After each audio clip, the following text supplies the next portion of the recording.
Idsquil, Noelam, Aquanasilum nala, Tunaquil, Hysepka, Quanasila, Ski Patanaquil, Ciatala tush, Sinema mustimuk, Nihakwushisa, Tumakatanaquil. Welcome. It's nice to see everyone. I'd like to thank you all for gathering here. Start by giving my highest gratitude and appreciation to the people of Snuneymuxw. We, with great respect and humility, we are acknowledging and honoring the lands of the Snuneymuxw people. The Snuneymuxw people maintain a profound, unique, and spiritual connection to the land through ages, traditions, teachings, stewardships, and expressions of reciprocity.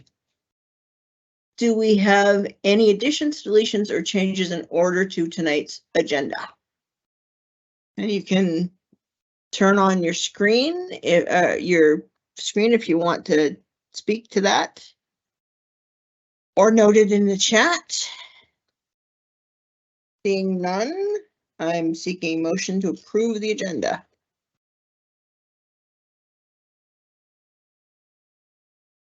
Moved by Greg. Seconded by Mark. Anyone opposed to accepting the agenda as presented?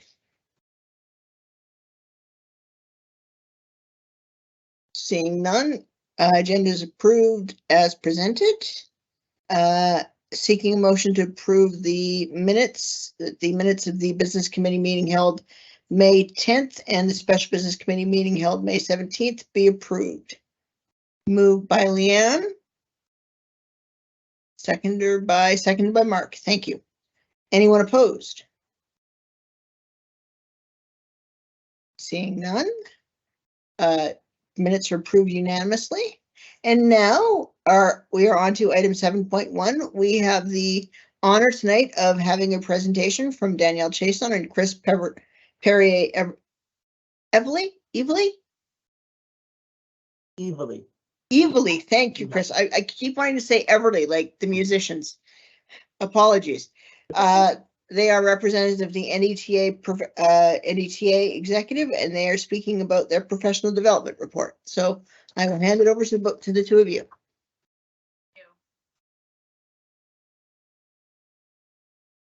Everyone is able to hear me.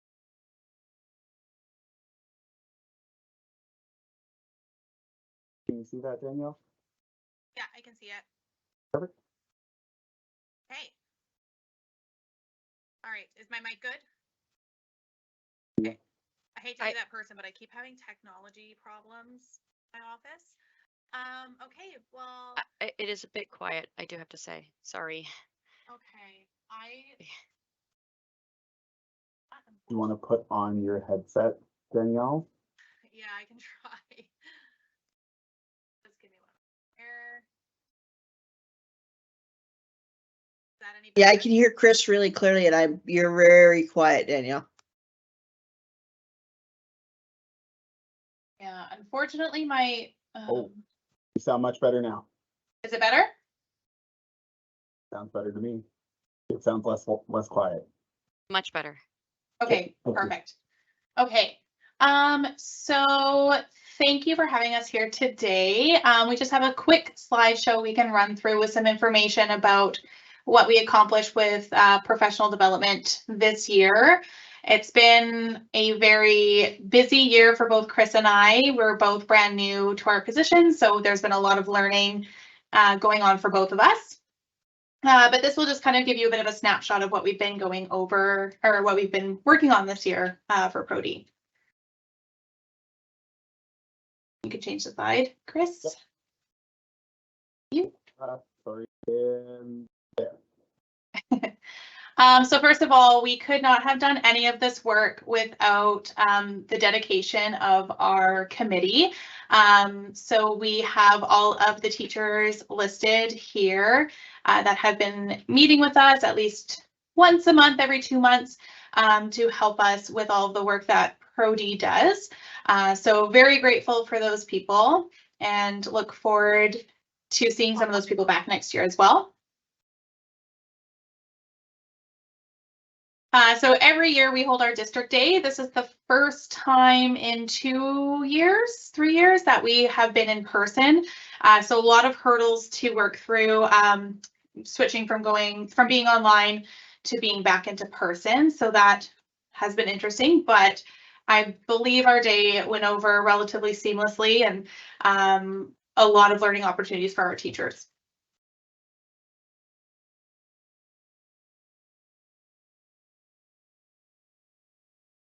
So this year, our theme was Rise Up and Redesign. Just kind of looking at redesigning our teaching and rising up and doing some of the hard work that we have to do. Our keynote speaker was Joe Truss, and he's a anti-racist educator from the States.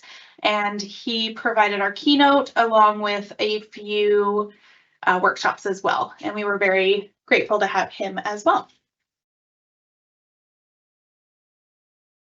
So this is a quick shot of what we did cover, or some of the workshops covered during our district day.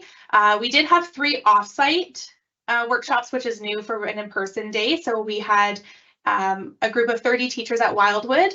We had a big chunk of teachers at Woodlands learning about the alternate program there.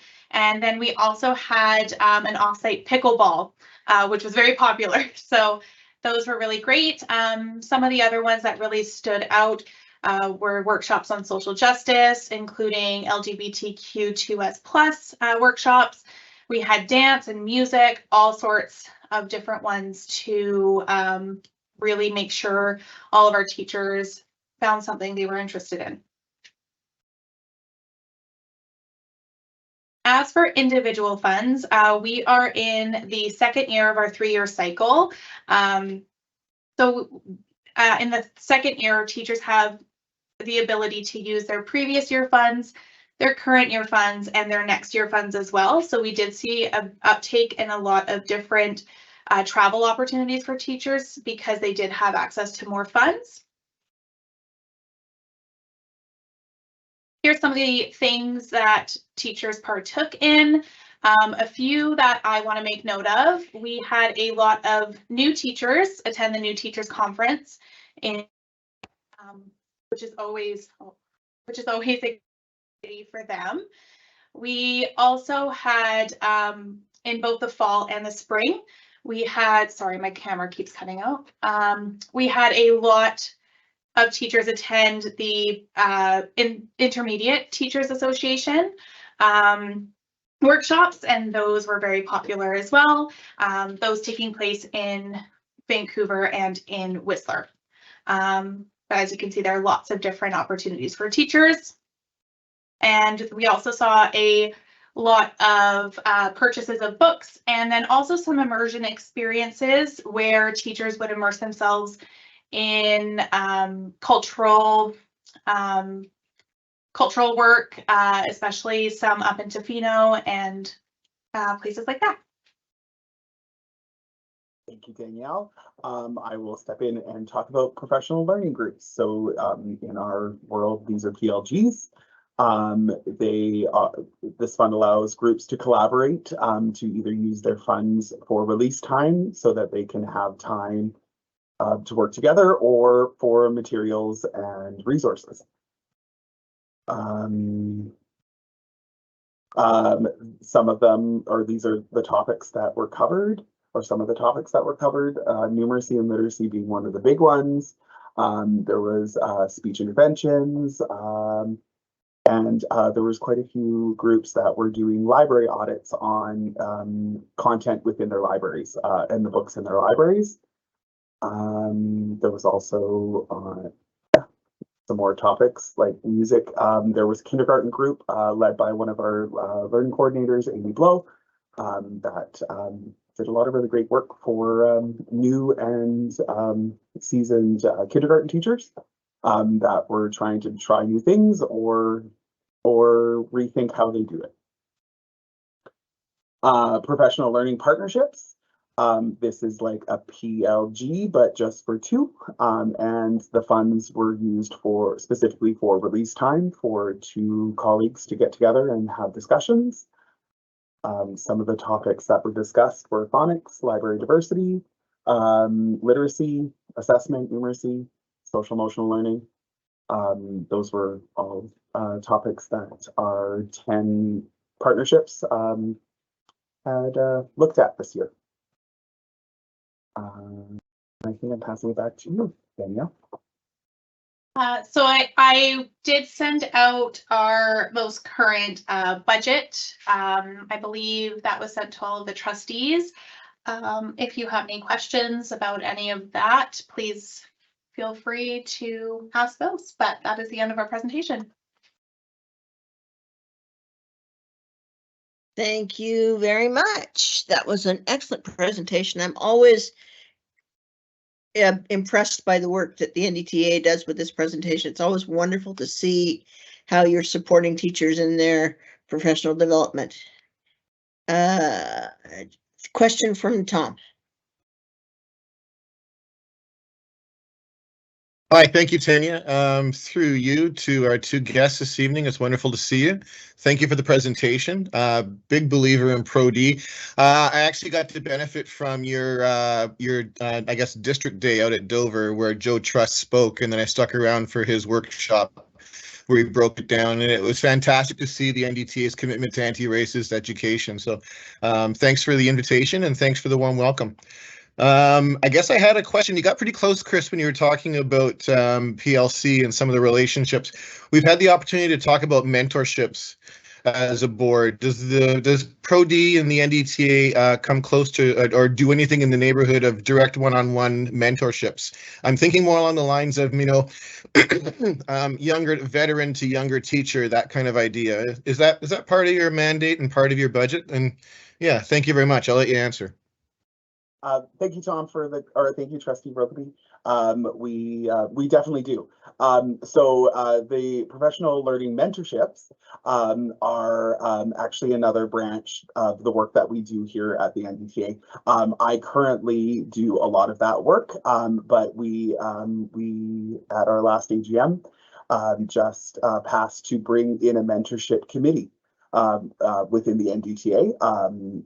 So we have growth in mind, but this year we've been our mentorship looked a lot like our professional learning partnerships, where two colleagues, or we can partner them up if we had background knowledge about different topics, and or names of teachers that we thought would be good mentors for people reaching out for mentorship. But then we also allowed mentees to find their own mentor and sign up for the program, and be able to receive some release time to get together and learn and work together to make them more holistic of a teacher and more 21st century kind of idea. And yeah, so there is, and with that I had 52 professional learning mentorship groups. So that would be that. So there was a lot of mentorship happening. It's just another branch of the NDTA versus it doesn't fall under the Pro-D umbrella, but there's a lot of mentorship happening within our district. Yeah, I think I answered the question. Yeah, fantastically. A follow-up, if I may, Tanya. Yes, please. I'm wondering about how we're doing about getting professional development opportunities to TTOCs. Yeah, so TTOCs, they do have access to Pro-D funds as well, although they are not on a 3-year cycle like contract teachers are. So they do receive or do have the opportunity to use $300 a year on funding. We do have a bit of a budget to provide some professional development for TTOCs. I'm looking into next year, looking into how we can use that and reach the most TTOCs as possible. So there will be some bigger things coming next year. But yes, they do have access, and we did have an email go out to TTOCs about a month ago, and I had a huge uptake in the amount of TTOCs reaching out for professional development. Okay. Well, thank you very much for your report and your efforts. Continue. Thank you. All right, Chantel. This is always just awesome to hear. It's we're all lifelong learners, and I'm so glad that so many here have the opportunity to get these, and there's more and more and more coming, and it's just fantastic. I'm thankful to everybody for wanting to learn more and to engaging with that and finding their niche as well. Like I see some really cool things in here, like shape coding. I mean, this is just really neat, like avant-garde stuff. It's really cool. I do have a question about one of them, and it's just pure curiosity because I'm like, what is that? I need to know. It's on page 11, I think, of your slides. It says loose parts. Like, I need to know what that is. Please. I'm going to use this moment to plug that next week I will be uploading all of the final reports from all of the PLGs and the PLPs that have been submitted. So there will be a report accessible for you to read through. But loose parts is more of a pedagogy approach to teaching early literacy and numeracy. So it's about playing or using objects in a play-focused way. And so using a block, but that block might not actually be a block. That block is a tree, and it helps students visualize and use different parts to create a story image, and then use their words to explain it, and then that would facilitate some writing or some other learning along the way. So loose parts is the mechanism that some teachers use to allow students to use their imagination and play before getting down to the nitty-gritty of writing and numbers. That's fantastic. So it's a tactile as well, right? That tactile, that visual. Oh, I love it. That's fantastic. Really cool. Thank you for my burning curiosity. Thank you. Welcome. Are there any other questions from anybody? Oh, Mark? Hi, thank you. Danielle and Chris, thank you so much for your presentation. Wonderful. Yeah, keynote speaker at the at Dover Bay there. There's so much to unpack there. So it was my first Pro D day, not my last, gotta say. So thank you both. My question is about the library audits. Could Chris, you mentioned the library audits. Could one of you unpack that just a little bit? I'm a little curious what we're looking for in that. Okay, so from my understanding of that, I'm not a teacher librarian, and I would never even venture into it lightly because there's so much work that our teacher librarians do. But that was looking at the diversity of the authors, as well as the characters that are within the novels and the books that are in the library, making sure that they reflect the wide diversity of our world. Whether that be in family structure, abilities,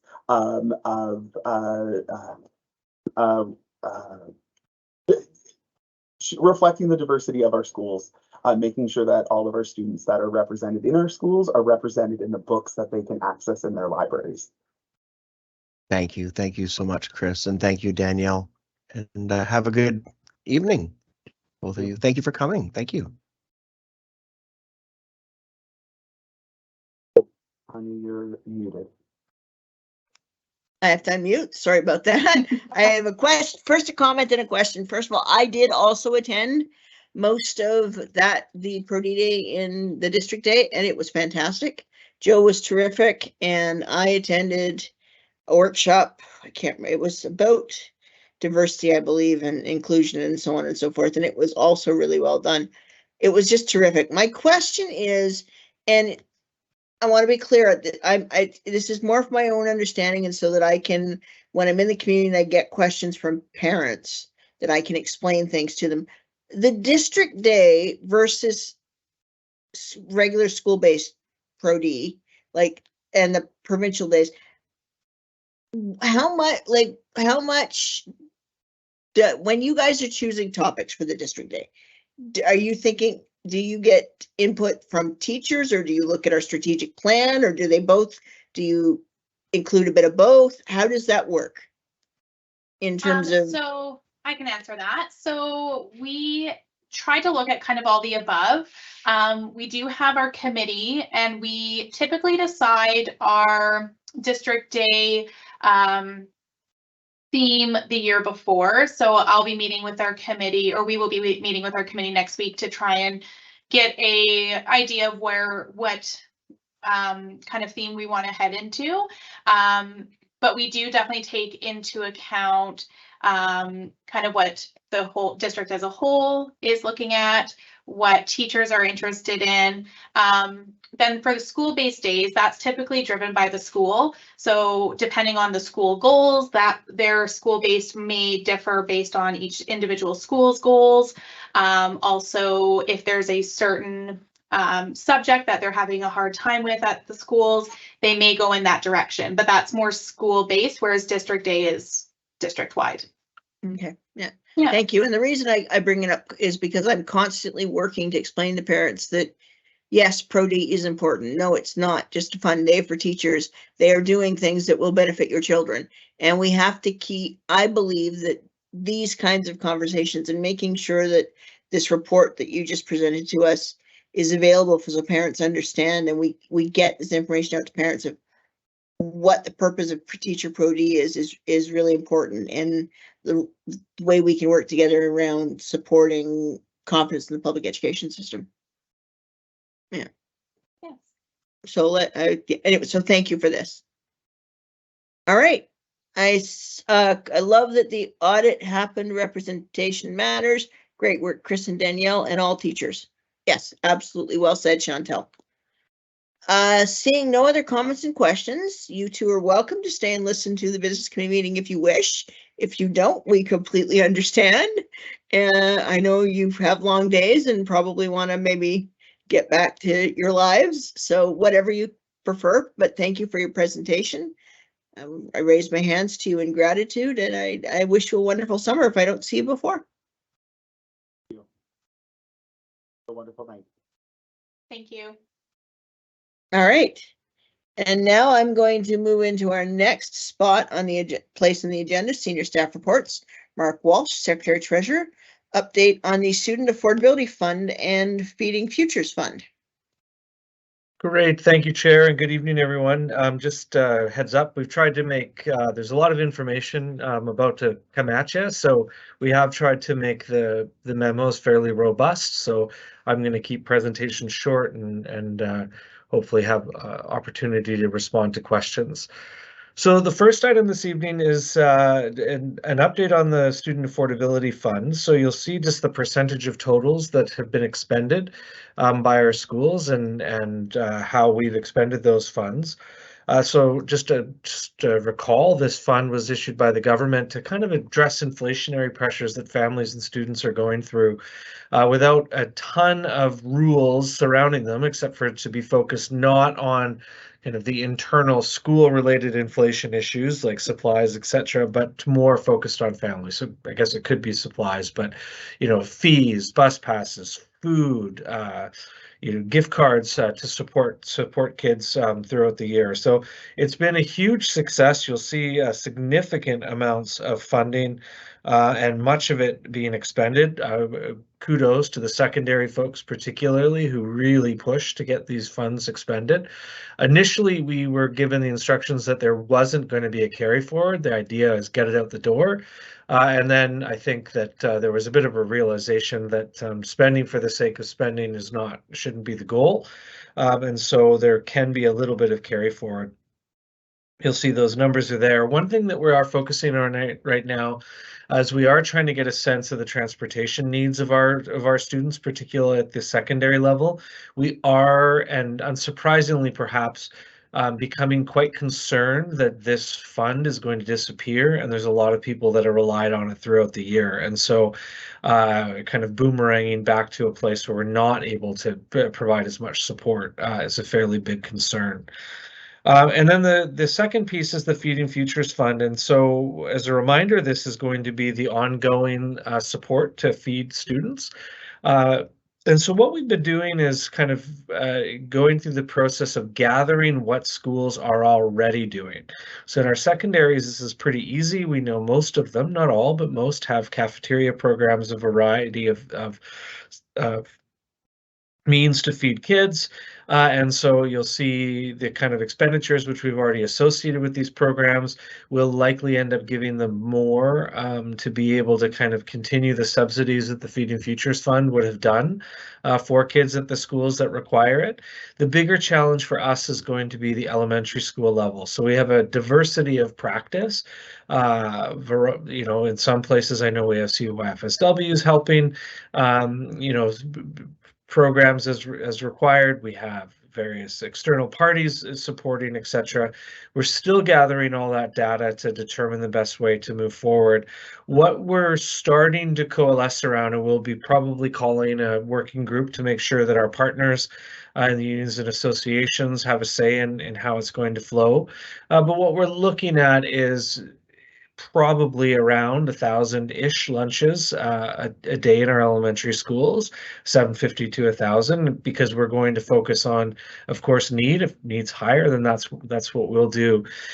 We have connected with the foundation to see they've got infrastructure partial in place. In fact, at Woodlands, probably not enough to kind of support the full expansion. But then, of course, even if it's delivered to our schools, how are we going to ensure that it's provided in a way that's not stretching our current staff even further? And so here you have, CYFSWs and EAs that really should be supporting kids in the and so we don't want to reallocate responsibilities, and we just need to see how that's going to work. And so as we coalesce around the plan, and it will be an experiment, I think, for the first year, because of course our goal is to make sure that the kids that need food are going to be fed. That's what it's going to look like, and we'll come back probably in October with how it's going, maybe even September. So next steps is sit down soon, I think, with a working group that's going to monitor how it's going, and that's probably going to look very similar to the feeding for the student affordability working group, and then get rolling with our partners as need be. The last thing that we are looking at is infrastructure changes, and so I think I've mentioned Wellington is not really in a place to provide a robust program at their school, and so we're looking at what infrastructure and changes need to happen there, as well as if we're delivering wraps, as an example, to elementary schools, do they actually have the places to keep them? Do they also, is it an appropriate place? So if we have a chock-a-block school and their multi-purpose room is being used all the time, can we really have a delivery person coming in during whatever programming there is, and then we have to get the food out of the fridge, etc. And so we're reviewing the infrastructure to see what that looks like at a school level as well. So pretty high level at this time. We're confident, though, that it's not going to be a huge challenge to be able to feed the kids. The big issue for us is going to be, again, making sure the infrastructure is correct, making sure that we're not kind of taking time away from currently existing staff, particularly our EAs and our CYFSWs, as well as making sure that it's going to be sustainable.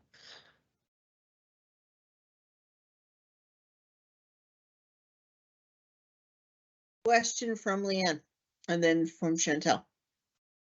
Thanks. Through the chair to Mark. Can I just ask, currently with the Student Affordability Fund, schools have been able to buy gift cards for grocery stores essentially to send home with families. Is that something that is going to continue, or are we primarily now this fund focusing on food within schools, like during the school hours? Sure, and I just want to recognize that Jackie Poulin is here as well to probably help me answer questions, and just want to express appreciation for the work that she's done. With respect to the gift cards, our goal is not to continue that. I mean, if it happens, it happens. I think there's a bit of flexibility in kind of year one of the program, but I think the idea is to build a kind of school-based feeding students program. That is the focus of the work that we're anticipating at this time. Jackie, I don't know if you wanted to add anything to what I've said so far. No, I think that's it, Mark. We will definitely want to focus on feeding students in school during the day. Do you have a follow-up? No, I'm good. Thank you so much. Okay. Chantel. Hi, thank you. Through you, Chair, to whoever would like to answer. So I see here, Mark, at the end of your report, it's written like, we have had a number of community partners reach out to the district wanting to support the program, and we'll examine how they may support the program. So I do have 2 questions, so I'll have a follow-up after that. Are we making sure that, or is there some kind of mandate or anything like that, that we make sure that any kind of community partners that we go with are not-for-profits and not for-profits? If the working group decides to go in that direction. I know we already have nonprofits involved, but I'm just saying if there is like for-profit groups, because there are some out there and you never know. Sure. So and Jackie might be able to respond a bit more. So for instance, we've had, kind of food security focused community groups come and speak with us, and we're open-minded, I think, to those discussions. Whether it's scalable, again, is going to be a question.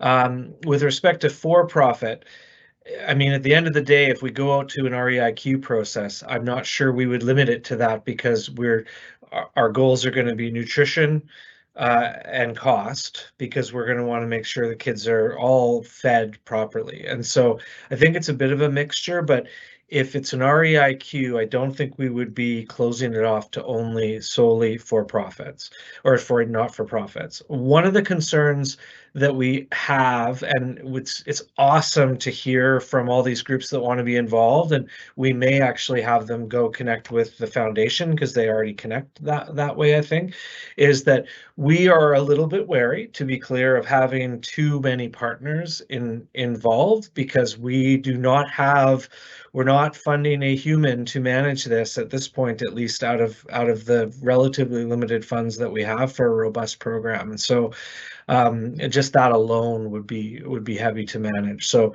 I hope that's responsive. Jackie, I'm not sure if you have anything to add to that. And to be clear, we're not prevented from hiring someone to support it or looking to reallocate some responsibility of someone that already exists in the system. We're very open-minded to that. So, I mean, it's going to be a growth process, I guess, is what I would say. Thank you. Follow-up, Tanya, or do you want to speak Yeah, and then I can do my follow-up? No, you do your follow-up and then yeah. Okay. I realize we totally want it sustainable, and I would love to have it sustainable as well. But I do think about our PACs who are doing a lot of work in our schools as well. And I know that PACs, like, I really know how PACs can go up with their capacity and then they could go down with their capacity. I don't think it's a question really, actually. But it's an idea that perhaps some PACs would be willing to lift up. Maybe it's part of it or something like that. I don't know if there's any kind of thoughts around that, or but again, it's supposed to be sustainable and stuff like that. So I don't know how this sort of can be approached to the PACs. I don't know. No, it's good for us to consider. So thanks for the idea, and we'll be putting that into all of as we're collecting everything. We'll add that in as well. So thank you. Thank you. Tom, I see that you have a comment as well. I just want to get my thought out because it's connected to this and I don't want to lose it. The thought that I had that I'm wondering, have we considered, well, I mean, I know that, do we still have child and youth care practicum students within our schools?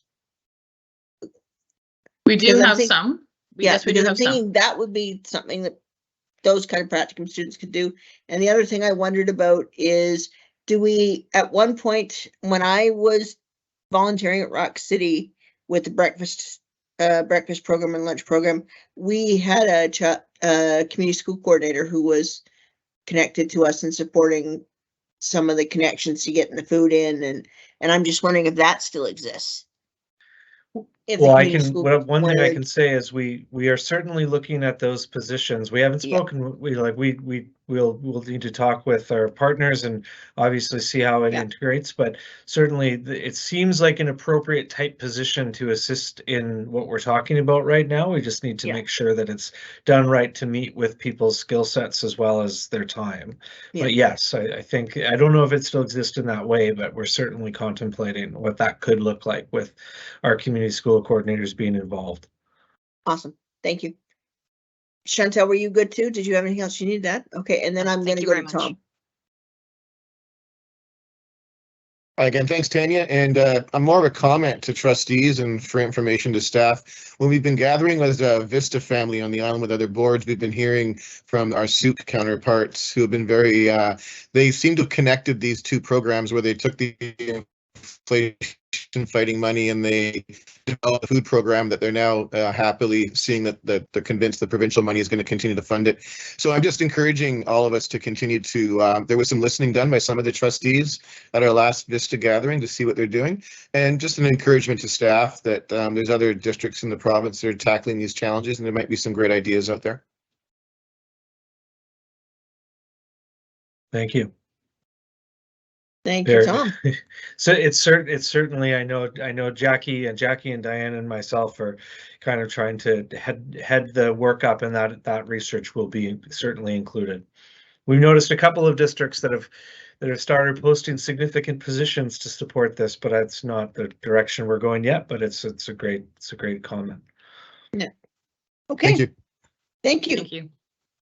See nothing else in the chat. Last call. Okay, thank you. Then I'm going to move on to 8.2. Mark, new admin procedure on idling.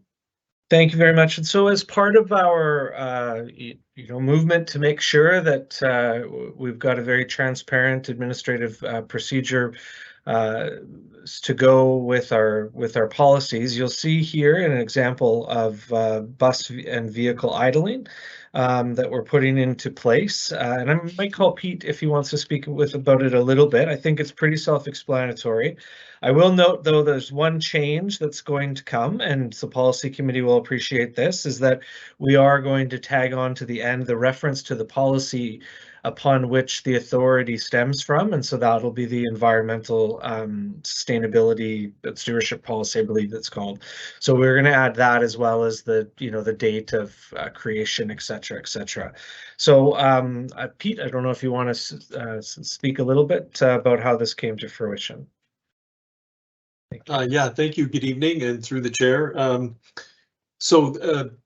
As the sheet indicates, we have had a long practice of anti-idle in the district. However, this does firm it up in writing and ensconce it in an AP for us to follow, and we've added a little bit of management controls. I think the main thing I wanted to point out is that the vehicles affected in this AP are those that are under the board's control. So those would be buses and vehicles owned by the board, and also by contractors that are contracted by the board. So our capital people would provide that in our contracts so that contractors were aware. It does not apply to visitors to the site or staff on the school sites at this time. Thank you.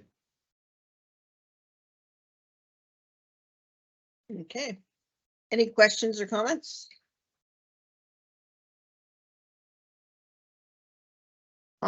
Question from Greg. No, hold on. Sorry. With Mark and then Greg. Sorry.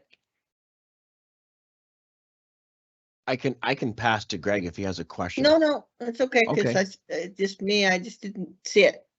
Oh, sure. Okay. Mark, Tracy, and Pete, thank you so much for this report. I love this administrative procedure. It goes a long way to our environmental stewardship policy. And I would like to make a motion that the business committee supports this move. I love the enforcement management controls for this. It goes a long way in making sure that every single inch towards environmental sustainability is achieved. So I move that the board of the business committee recommends that the board supports this administrative procedure. Technically, we normally don't do that because admin procedures are the purview of staff. And what we would do is if there was a concern about an admin procedure, we would, Mark, help me out here if I'm tripping on my words.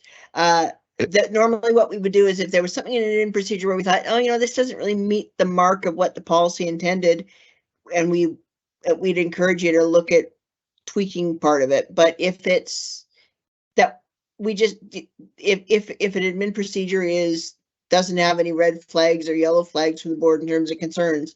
It's just assumed that it's, yeah, there's no, we've never done motions, and it's something we can maybe discuss in the future, but right now we don't have a place for it. Am I correct in that, Mark? Yeah, so the typical process is administrative procedures are under the purview of the superintendent by policy of the board. And so, but obviously they almost invariably, unless they're very, very small tweaks, they will come to the board. So the board is able to see, to the point that the chair just made, that, you know, if they're so out of kind of not aligned with the policy, there's a kind of a misinterpretation of staff from what the policy would be, then we might get direction to go back.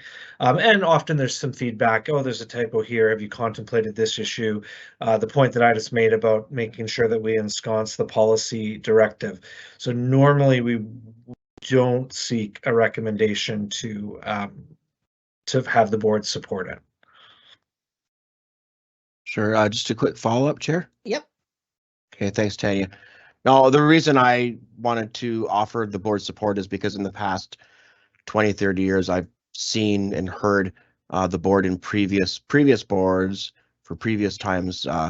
Something comes up, and whether it's the superintendent, whether it's other staff, they come up with an administrative procedure or a policy that they're following, and the board gets so excited they just want to jump in and affirm support. So staff knows that we're like the sail on their back. So that's where that came from. So thanks, Mark, for explaining. I appreciate that. And it, you know, I'm not gonna lie to you, it's something I've thought about in terms of, I've seen other districts where they do sort of put it on the record that they're not so much approving, but receiving the report, and it's something we can discuss in the future. I think Greg and I have talked about whether we should revisit that conversation.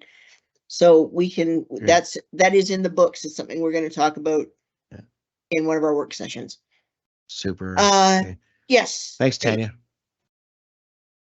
Chair, if I might, I would just like to thank very much Tracy Mowat and Mary Zaccaro for their work on this, in working together closely and authoring it. So I wanted to thank them very much. Thank you. Always wonderful to hear about the great work of everybody in our staff. Question from Tom. Oh, did I miss you, Greg? I'm sorry, Greg. Question from Greg and then Tom. Sorry. It's okay. No, it's thank not. you, Mary. And sorry, I missed the name of the other staff, Pete. Pete and the other staff member that helped put this administrative procedure together. I appreciate that. The one question that I had is, what's the rationale for not including all traffic that's on our sites? And the reason I ask is just thinking big picture. Yes, it's going to be difficult to enforce, and I wouldn't expect staff to be out there telling people to turn their vehicles off, but things like signage or communication are things that are easy to do that we don't need people going around trying to enforce. So not to say that AP would exclude us from doing that kind of thing, but just curious as to, you know, given that, and I don't have the data to back this up, but if I had to take a guess, probably thousands and thousands of vehicle trips to our schools throughout the district, many parents waiting for their kids idling in the meantime. If we don't already have some signage already, perhaps, you know, why could that not be considered in the future? Like this is an anti-idling zone or idle-free zone, for example. So sorry, a bit of a question and a comment through the chair. Sure, perhaps I can start, and if Pete wants to add. So I think through the chair is that the point kind of hit the nail on the head with respect to enforcement. And so just the mechanism to do that is not there. Is there a prevention or preventing us from having a policy that, and then we would have signage? No, we could look into doing that, and maybe that's a further conversation I would perhaps recommend to the Environmental Stewardship Committee to speak of whether that's something that we'd want to see. Again, this way, after tonight, Pete and team are going to be able to talk to the system that here this is in place, do some education, professional development as need be, and actually be able to enforce it. And so that was, I believe, the thinking, but I don't know if Pete wants to add anything additional. Mark, I think you've nailed it. Thank you very much. Thank you. You have a follow-up, Greg? No, Okay. I think it would be good to have that conversation at some point, perhaps with the Environmental Sustainability and Stewardship Committee. Thank you. Tom? Thank you, Chair, and thank you, Pete, and your team for this report. I usually think about this kind of topic when I'm sitting in the Quarterway drop-off zone in the morning, idling away. So yeah, I want to be part of the solution. Yeah, Greg got really close to where I was going, and I had a couple of recommendations that I think connecting this to our active transportation plans, where we have the drop-off zones instead of the drop-off lanes.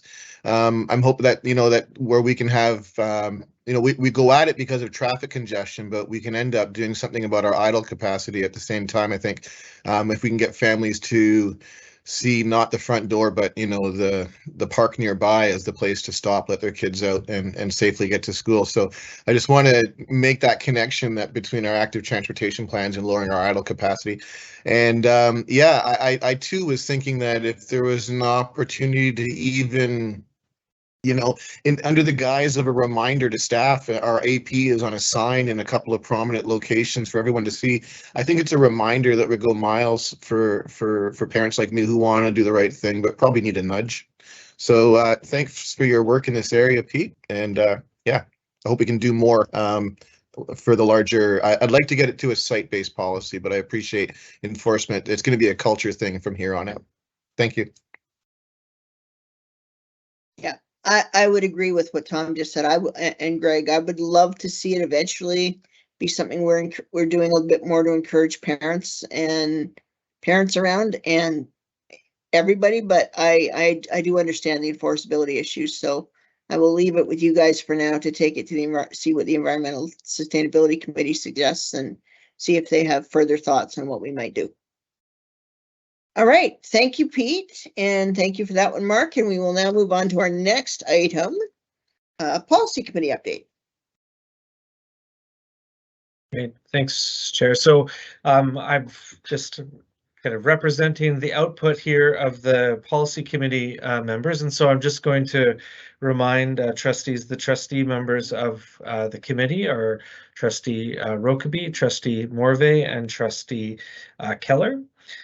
And so this evening, we thought we'd just bring an update on how the work plan has gone, as well as what, where we haven't brought something to the board, where it is from a status perspective, as well as a couple of thoughts about starting to think about next year's work plan, about what the board may wish to consider. And so you'll just remember that the board's going to get together in August for a working session, and one of the discussions will likely be about the Policy Committee work plan report to come to September, with next year's work plan to be passed by the board. And so if there's policies that you think are lacking, or there's gaps, or something that you really think needs focus, that will be the time. Obviously, there's going to be some that are not complete here that will be coming back, I would expect. So just to highlight where we are, there's a few policies you'll note that the Deputy Superintendent is driving right now, and there'll be some updates coming at some point. Very important policies, continuous improvement of instruction and assessment, Aboriginal education are both, Laura is working on those. Inclusion, you'll see again here is Mr. Johnston with our external consultant is working on this. Of course, we're waiting on some feedback from our community, the environmental scan, which is going to drive some of that work as well. I think it's probably important to note as well, there'll be a variety of, I think, things coming from committees as they talk about administrative procedures as well. That's been one broad topic, I think, that the Policy Committee has struggled with or worked through, and maybe that's the more positive way to put it, is just, looking at our APs and looking at our policies and making sure that the kind of alignment is correct. That's something that the lens has been on, I think, throughout the work that's been happening. You'll see policy 2.13 and 3.7 with respect to superintendent are on the work plan. And I think the idea would be is that the entire board with the superintendent would get together and look at those in the relatively near future. haven't really proceeded on the role of the Secretary Treasurer, but we've done some research on what variety of districts are doing around the province with respect to that. Childcare is just, we're in the process right now. Staff is in the process of, what we're doing is taking the instruction from the policy committee, and we're moving some of the more policy statements slash appropriate policy aspects from the AP that currently exists and putting it into a policy to find that balance between, you know, the philosophy of the board's the commitments, the board's how it's kind of giving up authority, or not giving up authority, but where authorities lie for decision making between the policy and the AP, and that work should be done over the summer. And then finally, transportation will be coming back to the board in September. I hope, I would expect to do a couple of things that I think the board has seen a little bit of discomfort in the last couple of years. One of them is how decisions are made. So it's going to have a clear delineation between, you know, what the board decides versus what staff just has the authority to be able to do with respect to the yearly transportation report. Also, it'll be making some recommendations about expanding to include active travel within the policy, as well as that issue of kind of safe access to our schools. So we know that parking is an example, and we're trying to figure out how that all fits in. So whether it'll end up being transportation as a recommendation or something a little broader as a policy, that you'll see pretty darn soon. And then there's some great work that's got done. So financial planning and reporting was complete. We've deleted a couple of policies as well. And so you'll see on the work plan on the following page is a whole bunch of financial policies, and really almost all of them have been completed in one form or another, even if we don't have like 6 different policies. Board committees representation and annual work plan complete, and board meeting procedures. And of course, that will probably get looked at every year as new issues arise. Privacy policy is something, again, that just came up that wasn't necessarily on the work plan, but certainly timely and associated with legislative change. And so you'll see a couple of concepts that the committee has talked about for policies for next year to contemplate in the work plan. Code of conduct. Good news here is that the BCSTA kind of guidance documents just been released, and our code is not so far away from that, but there's some tweaks certainly that could be looked at. Catchment and student enrollment. So as we continue to, you know, butt up against concerns and disputes with parents about these processes, and as our schools continue to be full, we have APs that are quite good, but again, trying to find that authority from the board to kind of make the AP decisions that we're making. And so we're looking at that. And then finally, student voice is just something that came up in the last education meeting as well. So I don't know if the chair of the committee wants to come on and has anything further. That's Trustee Keller, or just answer questions. For your chair? Yep, go for it. Yeah, thank you. So thanks, Mark. I just want to start off by thanking staff for their incredible support for this committee. It's been a lot of work to put together all the materials and drafts and consultation that goes along with each of these policies that the committee's been assigned to work on. So I appreciate that, and also appreciate the efforts of the policy committee for their work in reviewing the policies. And one of the things that I'm glad to say is I think we have a good system. We've accomplished a fair amount this year, and there's still a lot on our plate, mind you, but I think we're going in a good direction. And I just wanted to thank the committee and staff for their work on this committee. And then lastly, I think one of the things you'll see here, and then you'll see a little bit later on when we talk about the safe schools, is just trying to be a little bit, or as transparent as possible when it comes to the work plan for our committees. So I'm really happy to see the work plans coming forward, made available to the board and the public, so that it's clear what our committees have been tasked by the board to work on. So thank you, Chair. And if there's any questions, I'd be happy to respond. All right, thank you. Comment from Tom.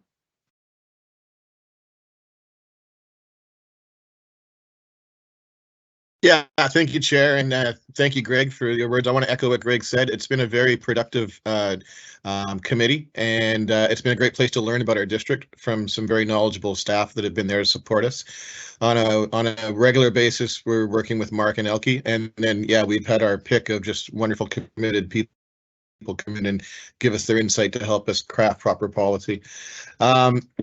It actually is the place where we can begin to discuss and feel each other out a little bit and begin to, I think it's an easier room than perhaps the formal board process for forging relationships. And I also appreciate it for that point. So yeah, it's been a really productive time, and I'm looking forward to continuing with the work plan if the board approves. Okay. Thank you, Tom. All right, now, that was an update, Mark, correct? There was no recommendation or motion or anything attached to it? Just to No, the confirm. board can anticipate a recommended work plan to come in September that Okay. will include the feedback of the whole board in the working session in August. Perfect, thank you. All right. And what do I see there? But no, not you, Chuck. Not your fault, Tom, at all. That's totally good. Mark, you and Pete are now going to give us a facilities update. Yeah, so trustees have asked for more bad news. So, well, it's not entirely bad. So the item before the board is just an update on a couple of relatively significant projects that have had big impacts on the district. Will have positive ongoing impacts on the district, but in the short term certainly have been challenges. So the first one is just we wanted to walk through and have the board understand the École Hammond Bay expansion. And so, of course, we're about a year behind schedule, a little bit more than a year behind schedule. We're still, Pete, you got a surprise occupancy permit to show or anything like that? I'm not sure, but we're waiting. We're days away from a final occupancy permit. But again, this is a significant delay.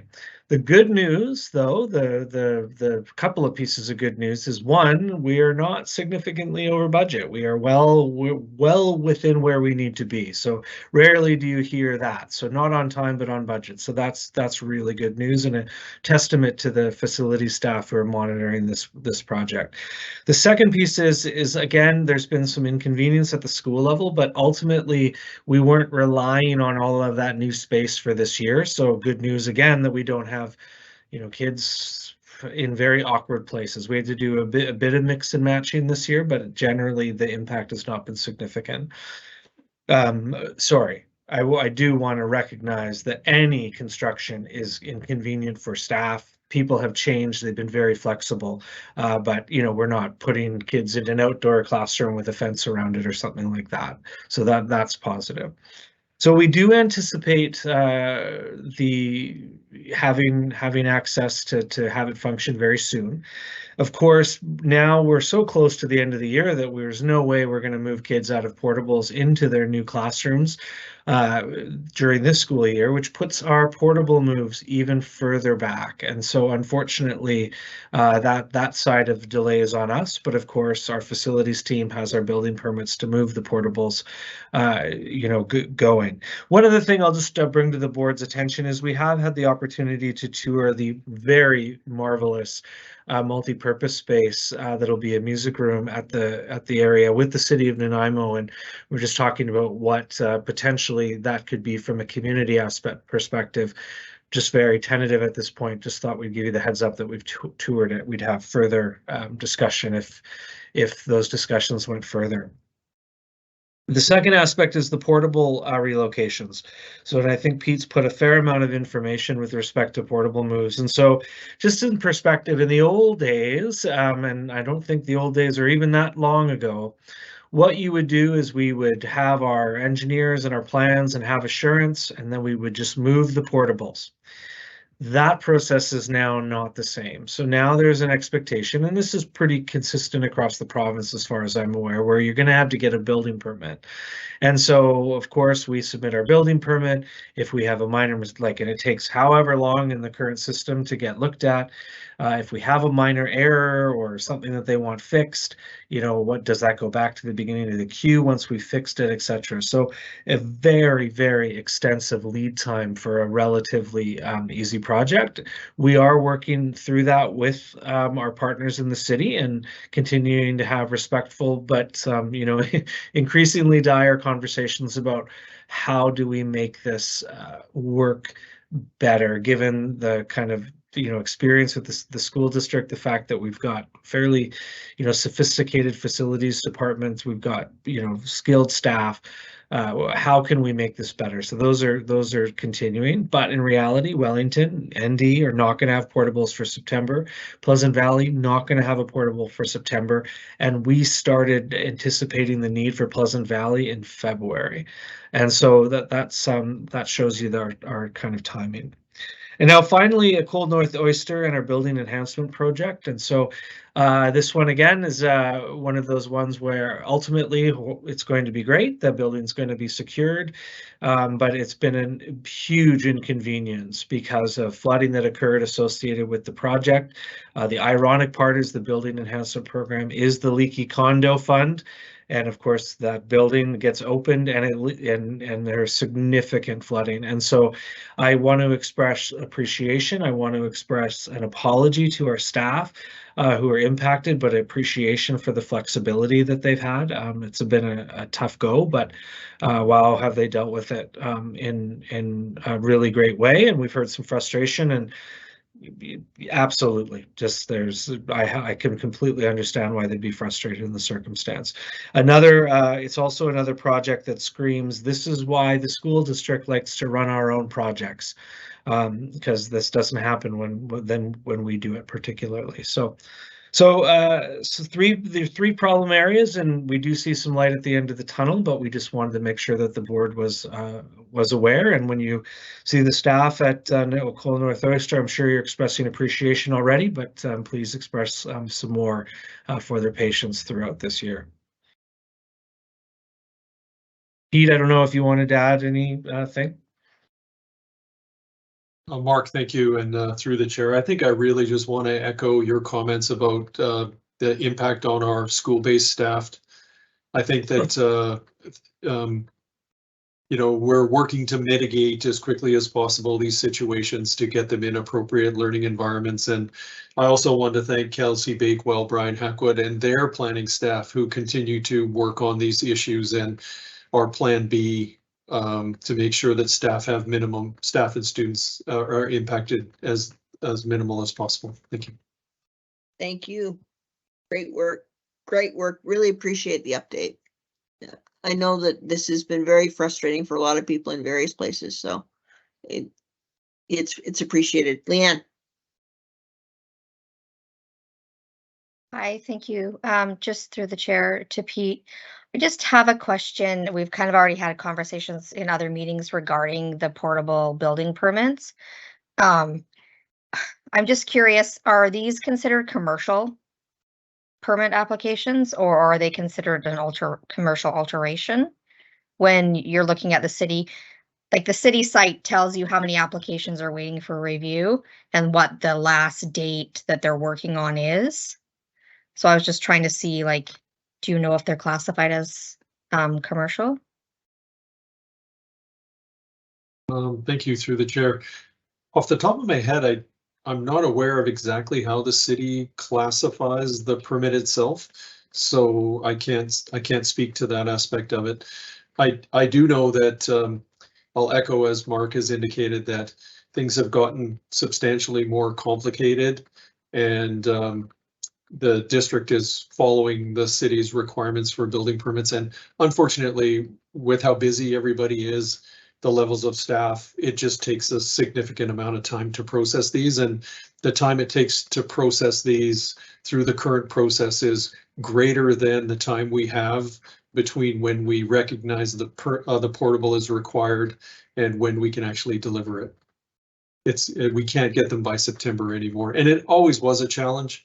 Now it's so we do need to look at either working with the city to adjust the process, or adjusting our internal processes to work around the fact that temporary space is not coming when we need it. Thank you. Not necessarily a follow-up question, but Okay. I appreciate that comment, Pete, around, maybe there's an opportunity for a conversation about, maybe there's something that one of us is missing, either the school district or the city, when we're submitting these applications, because it just seems extremely illogical that it would be being held up for so long when we need these spaces for students, right? So, thank you. Okay, Sorry, go ahead. thank you. Any other questions? Comments? All right. Seeing none, I thank you again for that, and we will move on to the next item. Mark, lead in water. Sure. So yearly, we do testing and remediation with respect to lead in water. And just to remind the board, so a number of years ago, I think it's the February 2016, I think it became quite a priority across the province to remediate or deal with it however we're going to deal with it, through upgrading or flushing of our systems. And just as this district was getting a hold of the issue, just like other districts, they changed how much lead could be existent in these numbers. And so I think what was a plan that was almost finished got extended, but this is just I think we're doing very well. But I'm going to turn it over to Pete for a few more specifics and any questions. Yeah, thank you, Mark, and through the chair, I think this is a bit of a celebration on behalf of facilities to let the board know that we've reached the end of the 6-year odyssey of the lead and water, meeting the lead and water standards. And as Mark said, they changed after year 3 and they reduced them by half. And I wanted to thank Brian Hackwood for his dogged determination to ensure that every year he had a lead and water testing, lead and water remediation program. And as indicated, it was approximately $1 million over 6 years. We've got some small wins out of that. On top of the lead remediation, refrigerated water fountain, bottle fill stations, and 2 schools completely remediated, all their piping removed and replaced with new piping. So now we move into the maintenance phase. And we look forward to continuing to work to make sure the schools are lead-free. Thank you.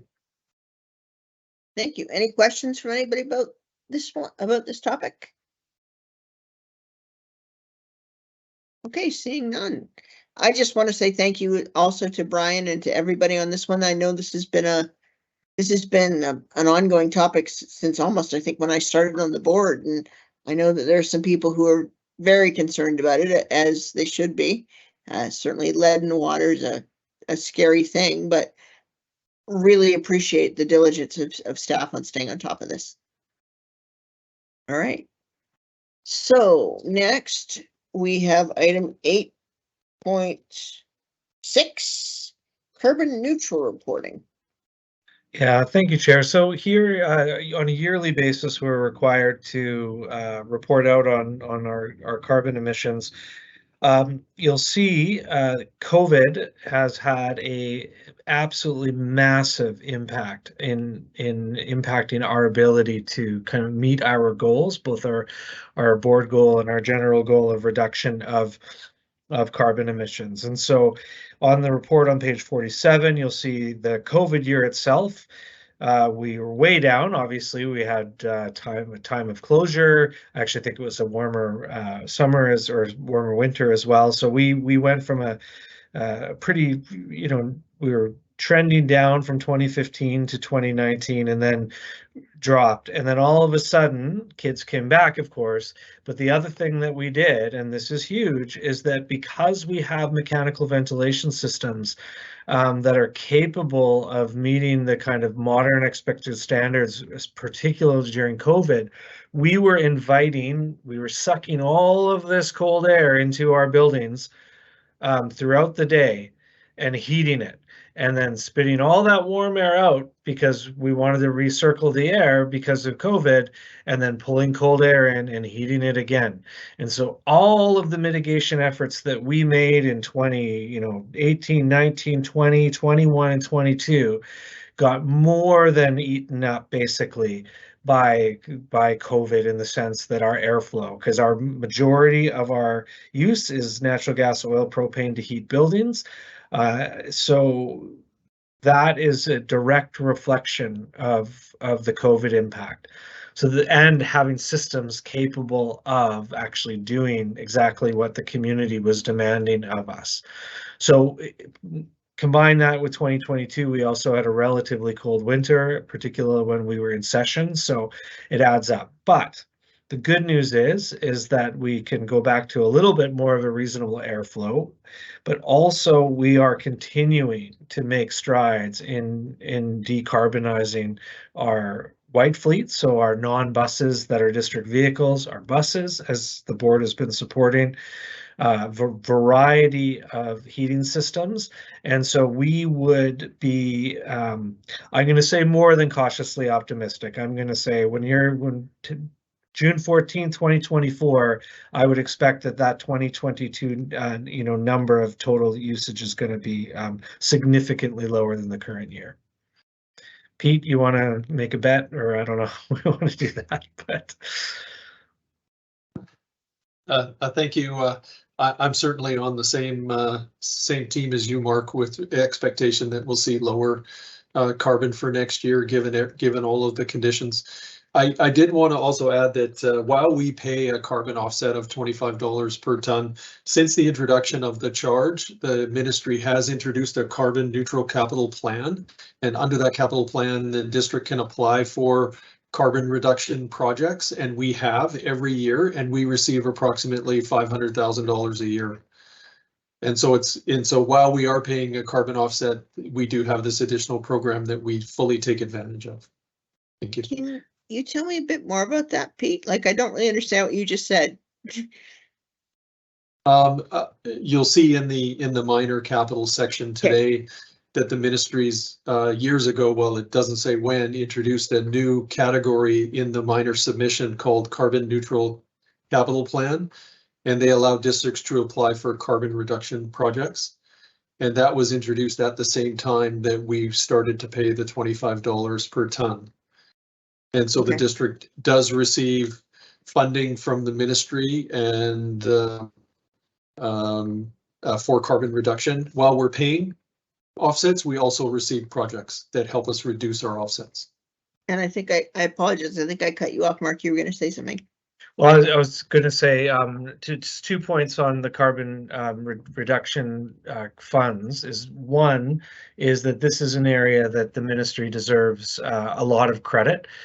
They've been particularly flexible with us. They've helped us kind of make projects that we were already going to be doing better through funding, but also just to express appreciation to Pete, Mary, and the team to really recognize when it's time to make that phone call to get Solaire upgraded to be a little bit better than we were originally going to have it, to get Cedar a little bit better than we were originally going to have it, those type of things. I think we've been very successful in receiving funding under that envelope, and it's a credit to both the ministry as well as to the facility staff. Okay, thank you. Yeah, because I think this just speaks to an area. I'm sorry. Does anyone else have a comment or a question before I get this off my chest?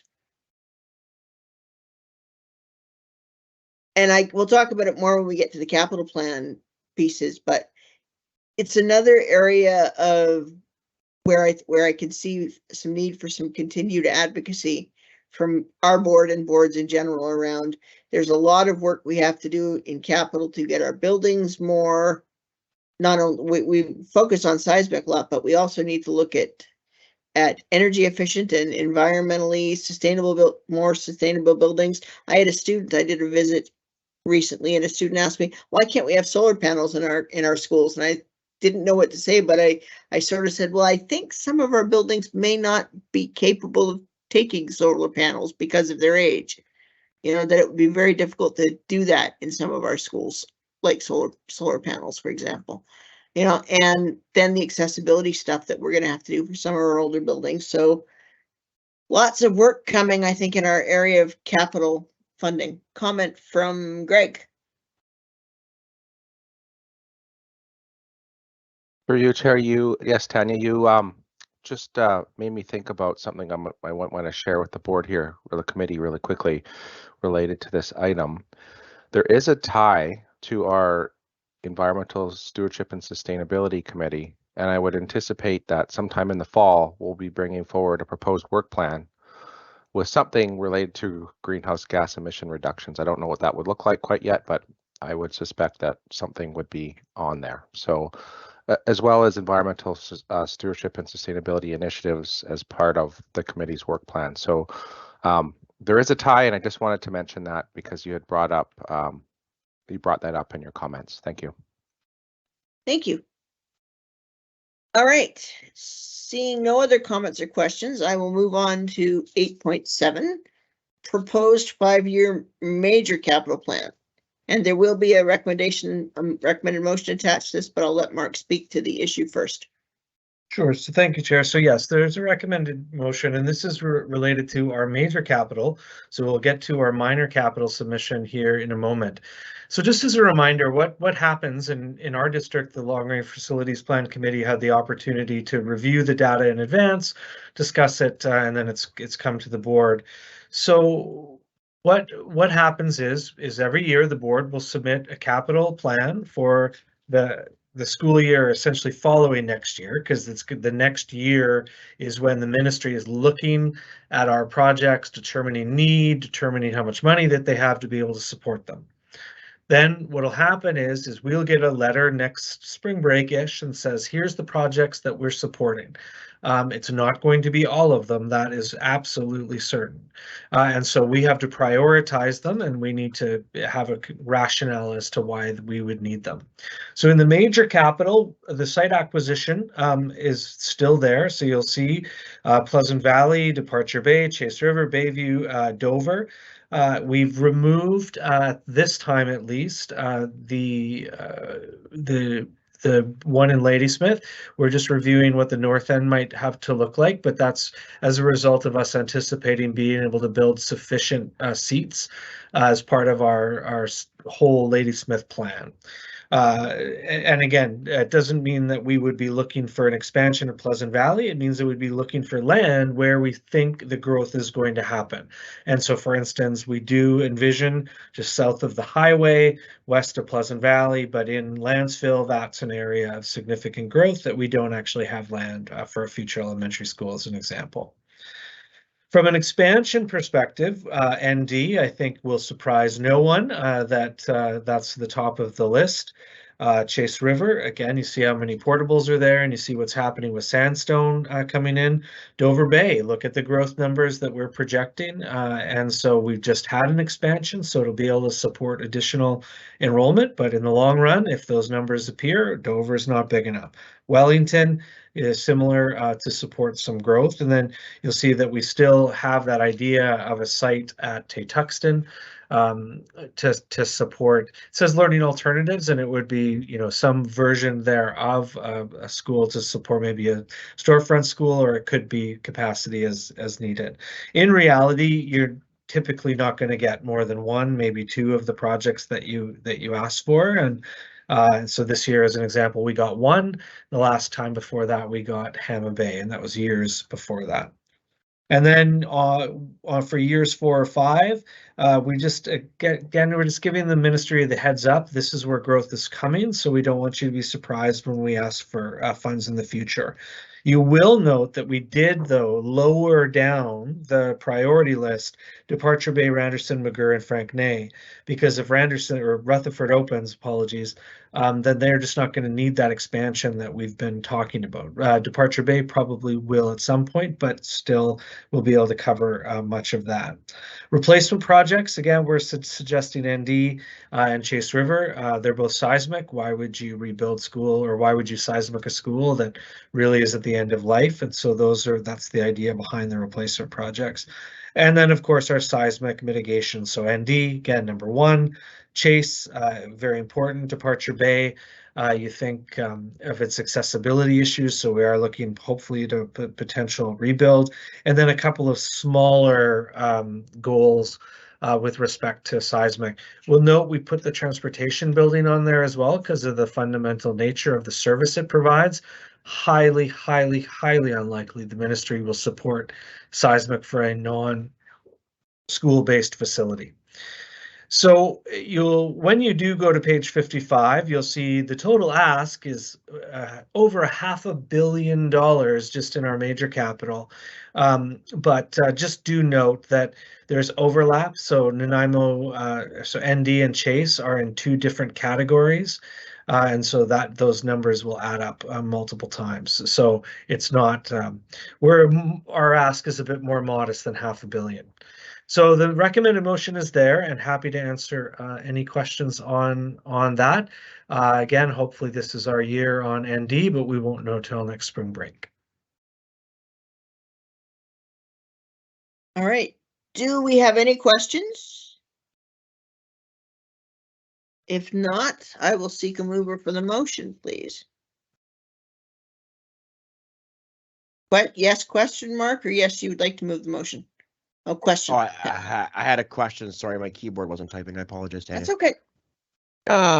Through you to Mark, thank you for the report. On page 58 of our package regarding the bus replacement program, I guess the buses for $148,000 each and change. Can you describe these are gas powered vehicles, diesel or electric? So, sorry, so on page 58 is actually a copy of our current year, or sorry, I should say next school year's capital plan response. Yep. So that is that's actually what we have support from the ministry for. Those are electric buses. Wonderful. That's what I was looking for. Thank you, Mark.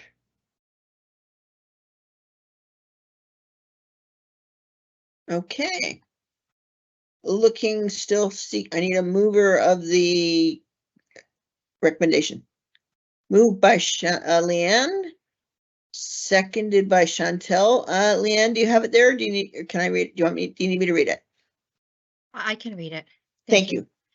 The Business Committee recommends that the Board of Education of School District Number 68, Nanaimo Ladysmith, in accordance with provisions under Section 142(4) of the School Act, approve the proposed 5-year capital plan for 2024-2025 as provided on the 5-year capital plan summary for the 2024-2025 submitted to the Ministry of Education and Childcare.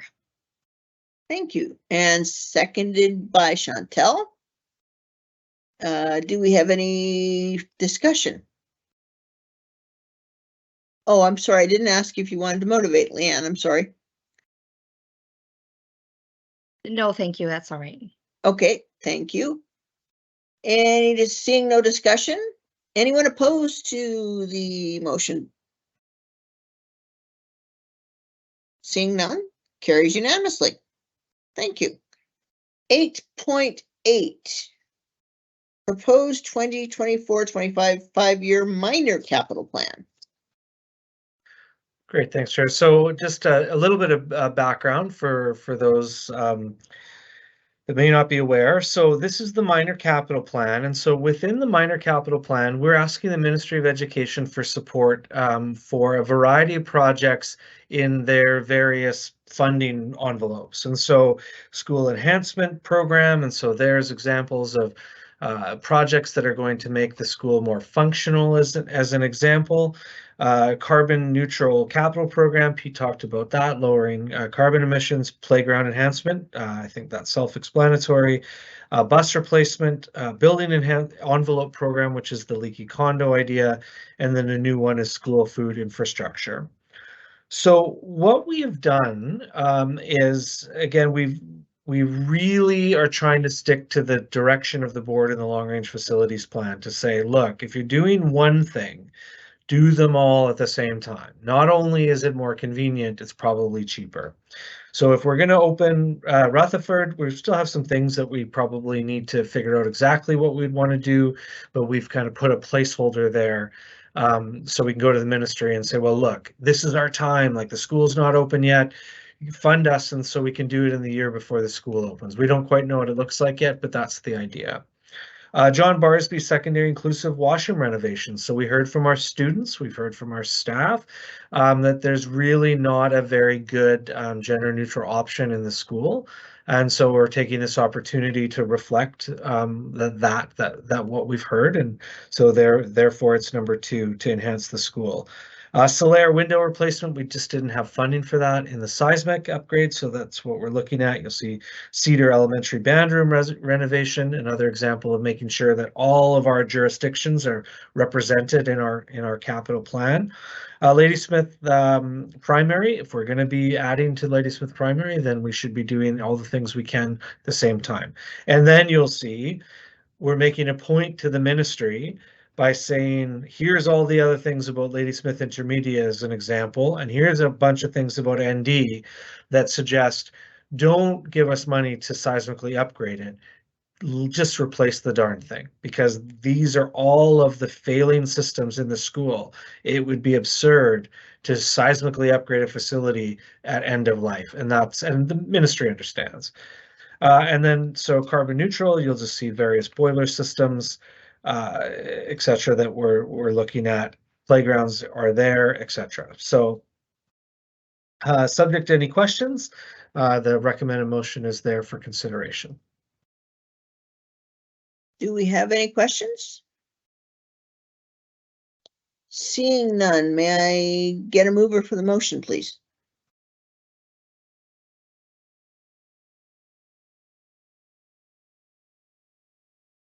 Moved by Mark, seconded by Chantel. Mark, do you have it there to read? I do. Thank you. Okay, I'm just gonna get to the correct one. This is the minor capital. Yep.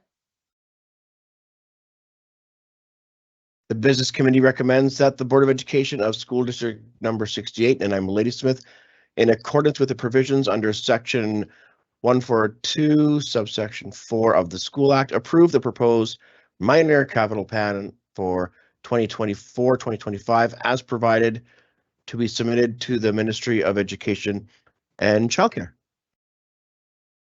Okay, and I think I've already said it was seconded by Chantel. Thank you.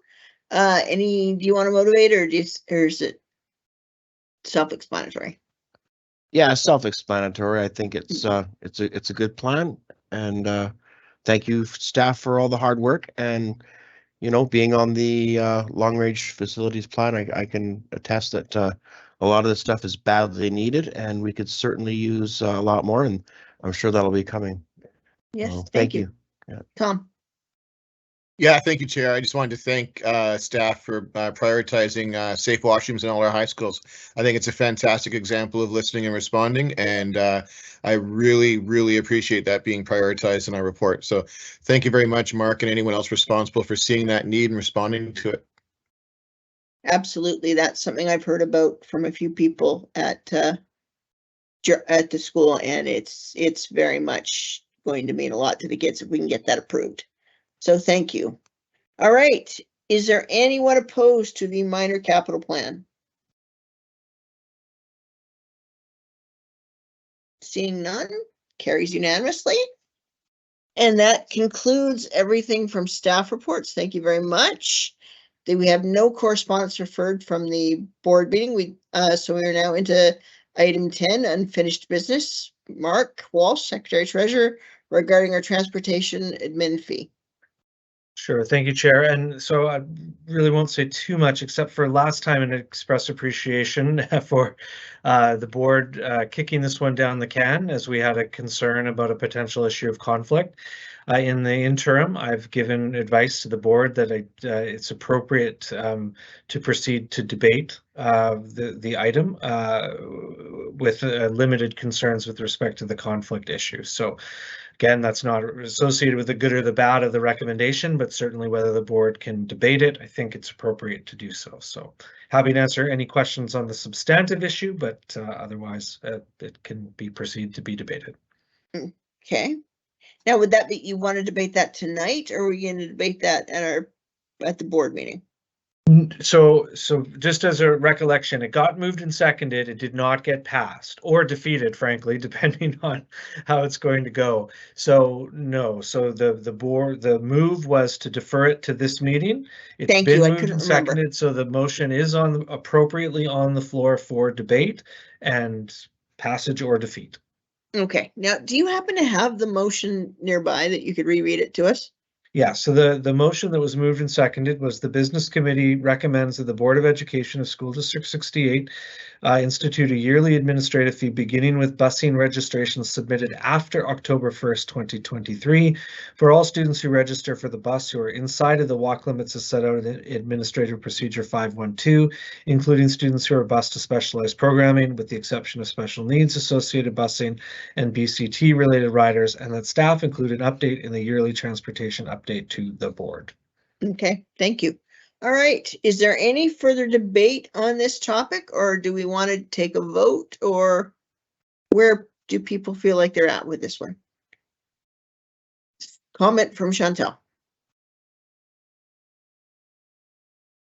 Thank you. Through you, Chair, to the public and all the wonderful staff who brought this forward with a really valid concern about how we're having families or students register for the bus but not actually taking it. And while I'll probably be voting against this, I actually understand why this was brought forward. And I think it needs to still be looked at on a continued basis, because I hear the staff's concerns regarding this. Like, we do have to be very careful with our busing. We are still looking for more buses. We're still looking for more bus drivers, which is another hard thing to get, the recruitment of them.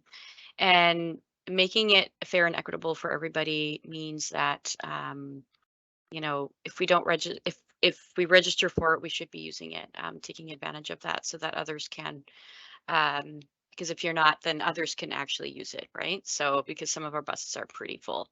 And I thank staff for this, because it is quite a nice thing to have buses. And I know there's a lot of districts out there who have even way less buses and even higher fees. So I really, really appreciate this coming forward. Yeah, thank you very much.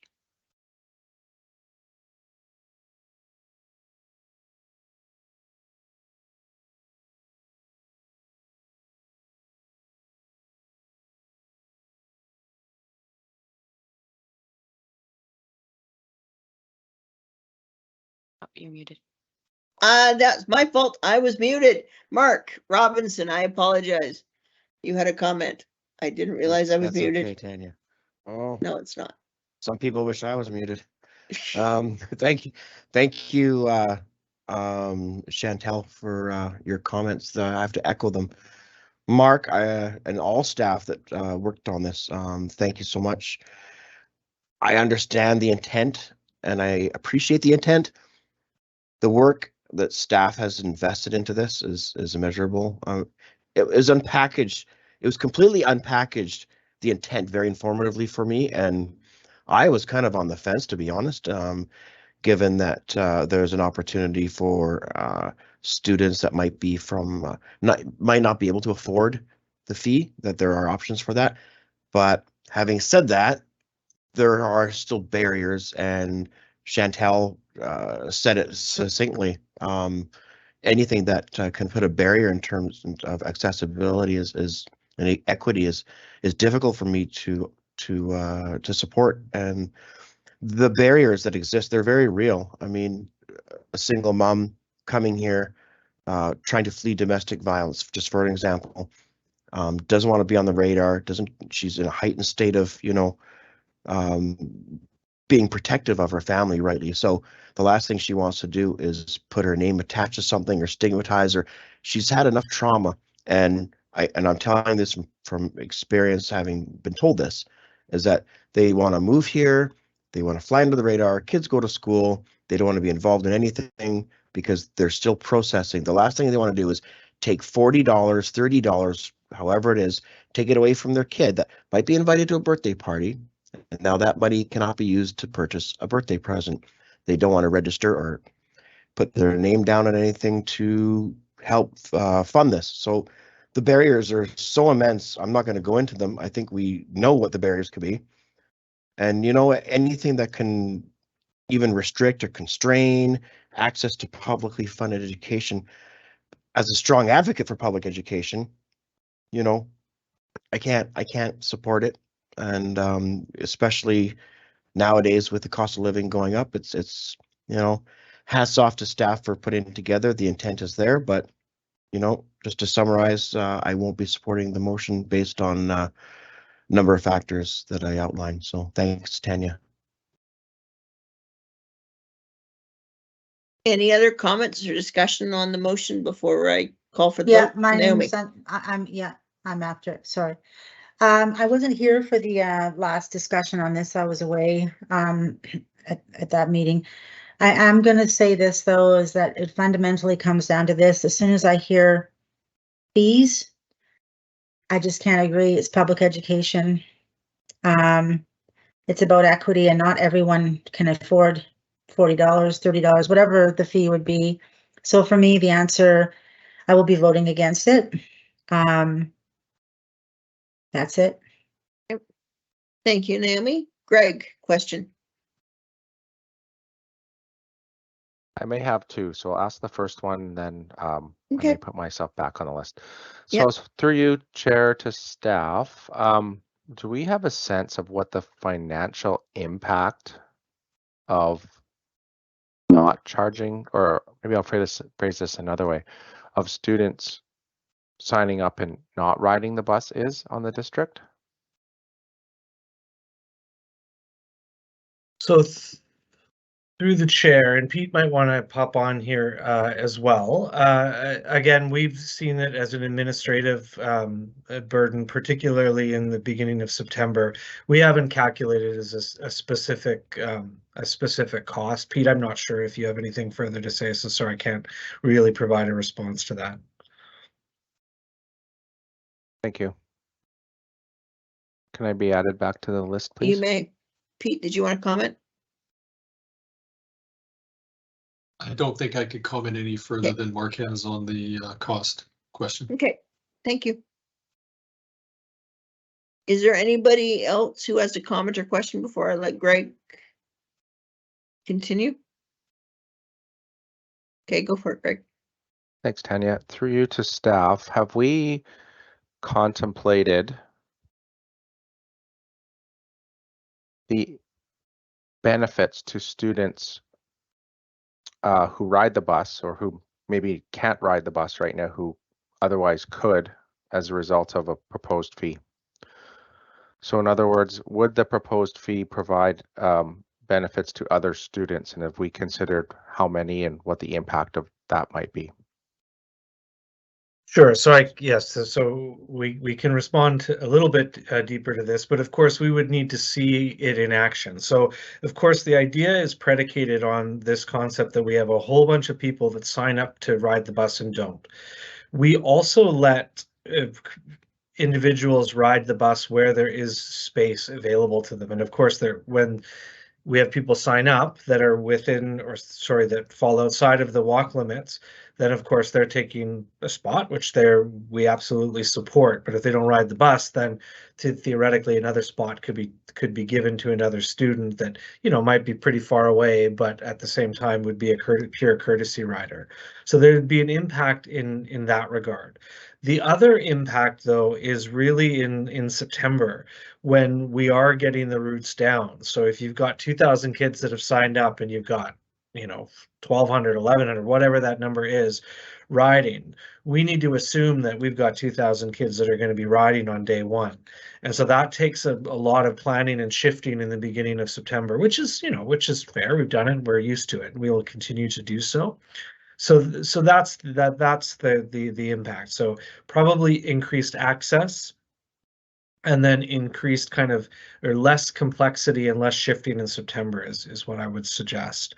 So those are the main pieces. Now, the other thing I will say is that, you know, whatever direction the board goes, as noted in the memo, we are going to be applying the current AP more strenuously next year. And so hopefully that'll have an impact, and we might come back to the board and say the application of the AP as is isn't working, or maybe we'll say it is and no other steps need to be taken. So Pete, I don't know if you have anything further to add to that. No, I think you've kept that quite nicely, but I'm available for other questions. Okay. Any other questions?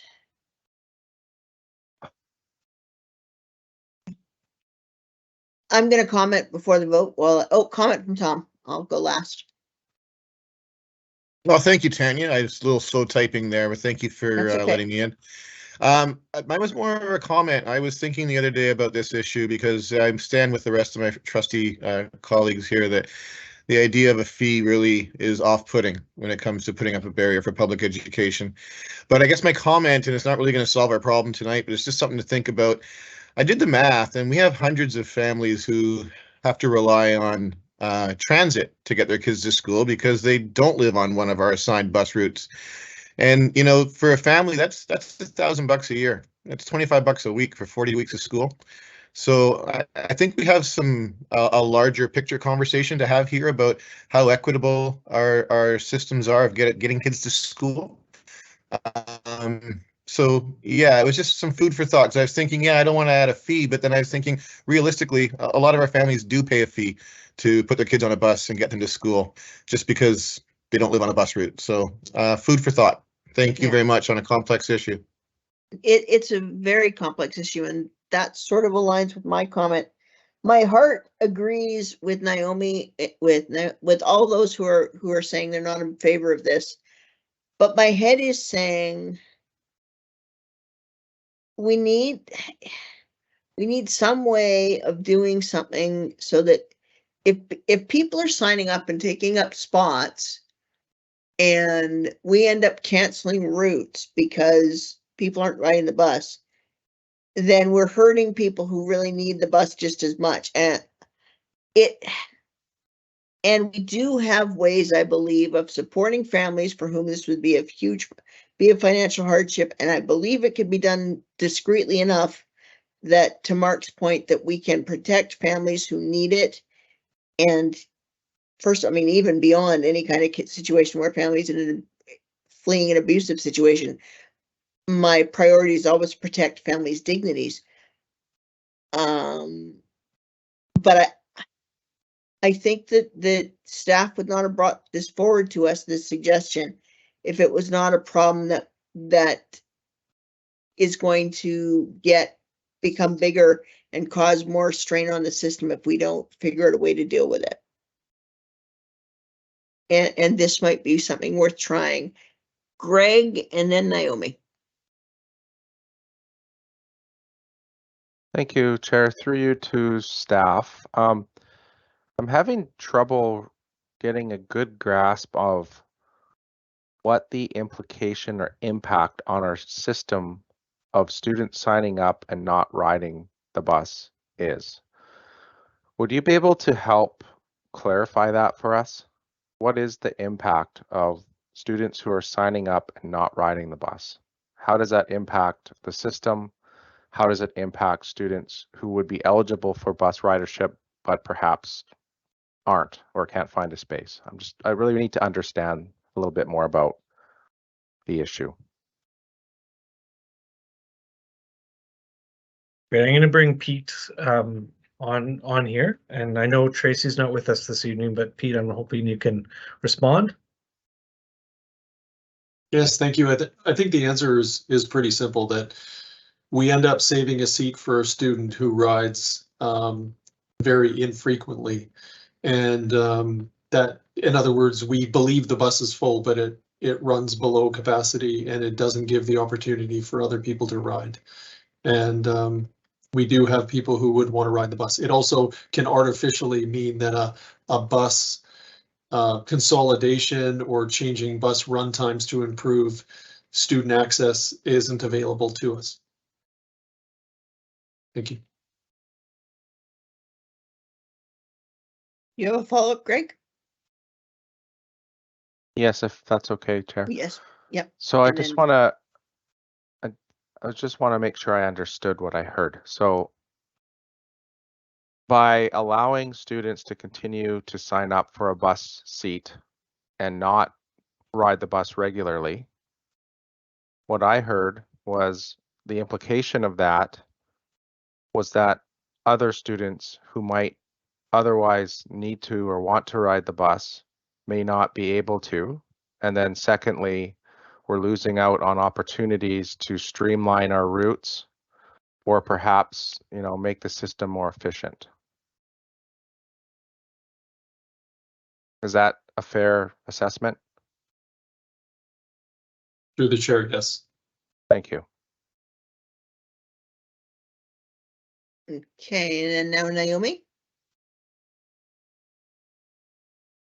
You're still muted, Naomi. I have a question first and then I have a comment. Okay.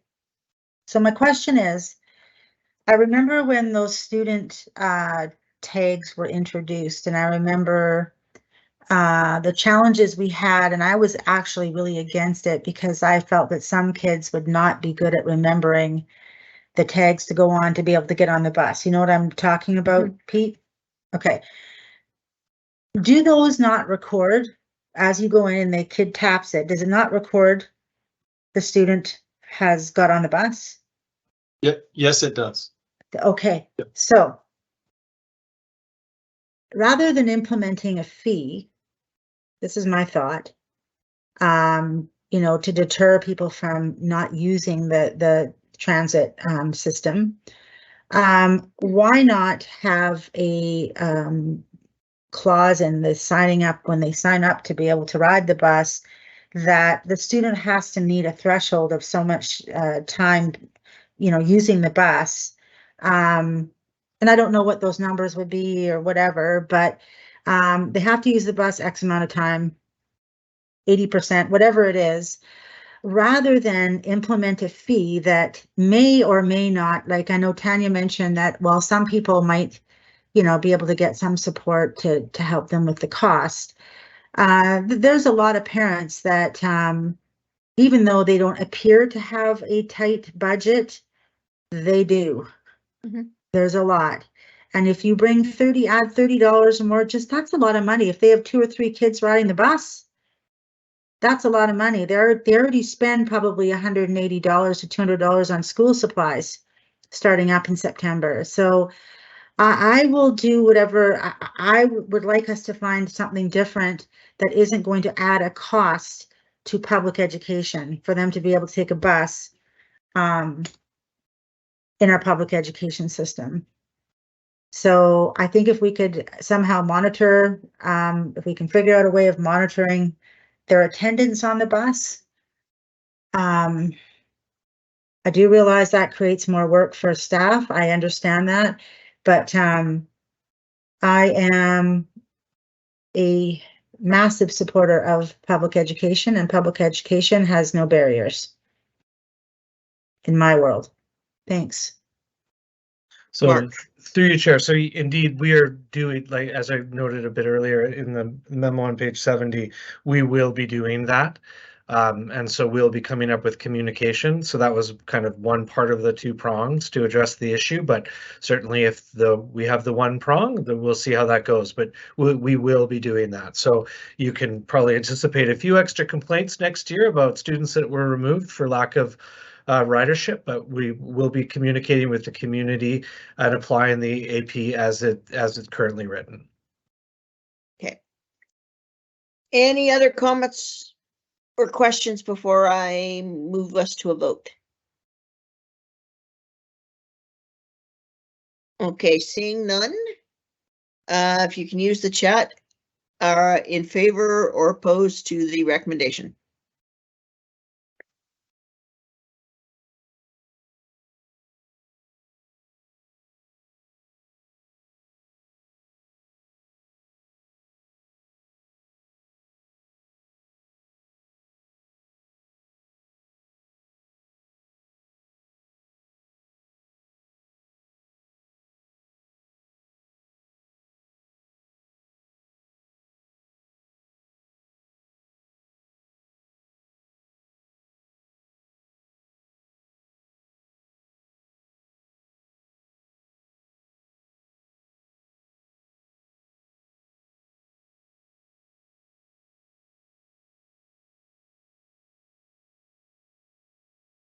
Okay, I think the only one missing is Leanna, but I think that the numbers are such that the recommendation's defeated, motion's defeated, I should say. All right.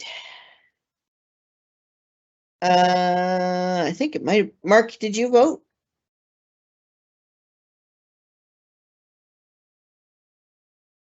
Okay, all right. Okay, I wasn't sure, I didn't see it. All right. I think I got that correct. The 1, 2. Karen. You did, Okay, Tanya. thank you. You're good to move on. Okay, thank you. Apologies. It's hard with the tiny printing on the chat box. All right, new business. And now something a little happier. Are going to have Leanna and Chantel give us an update on the Safe Schools Committee.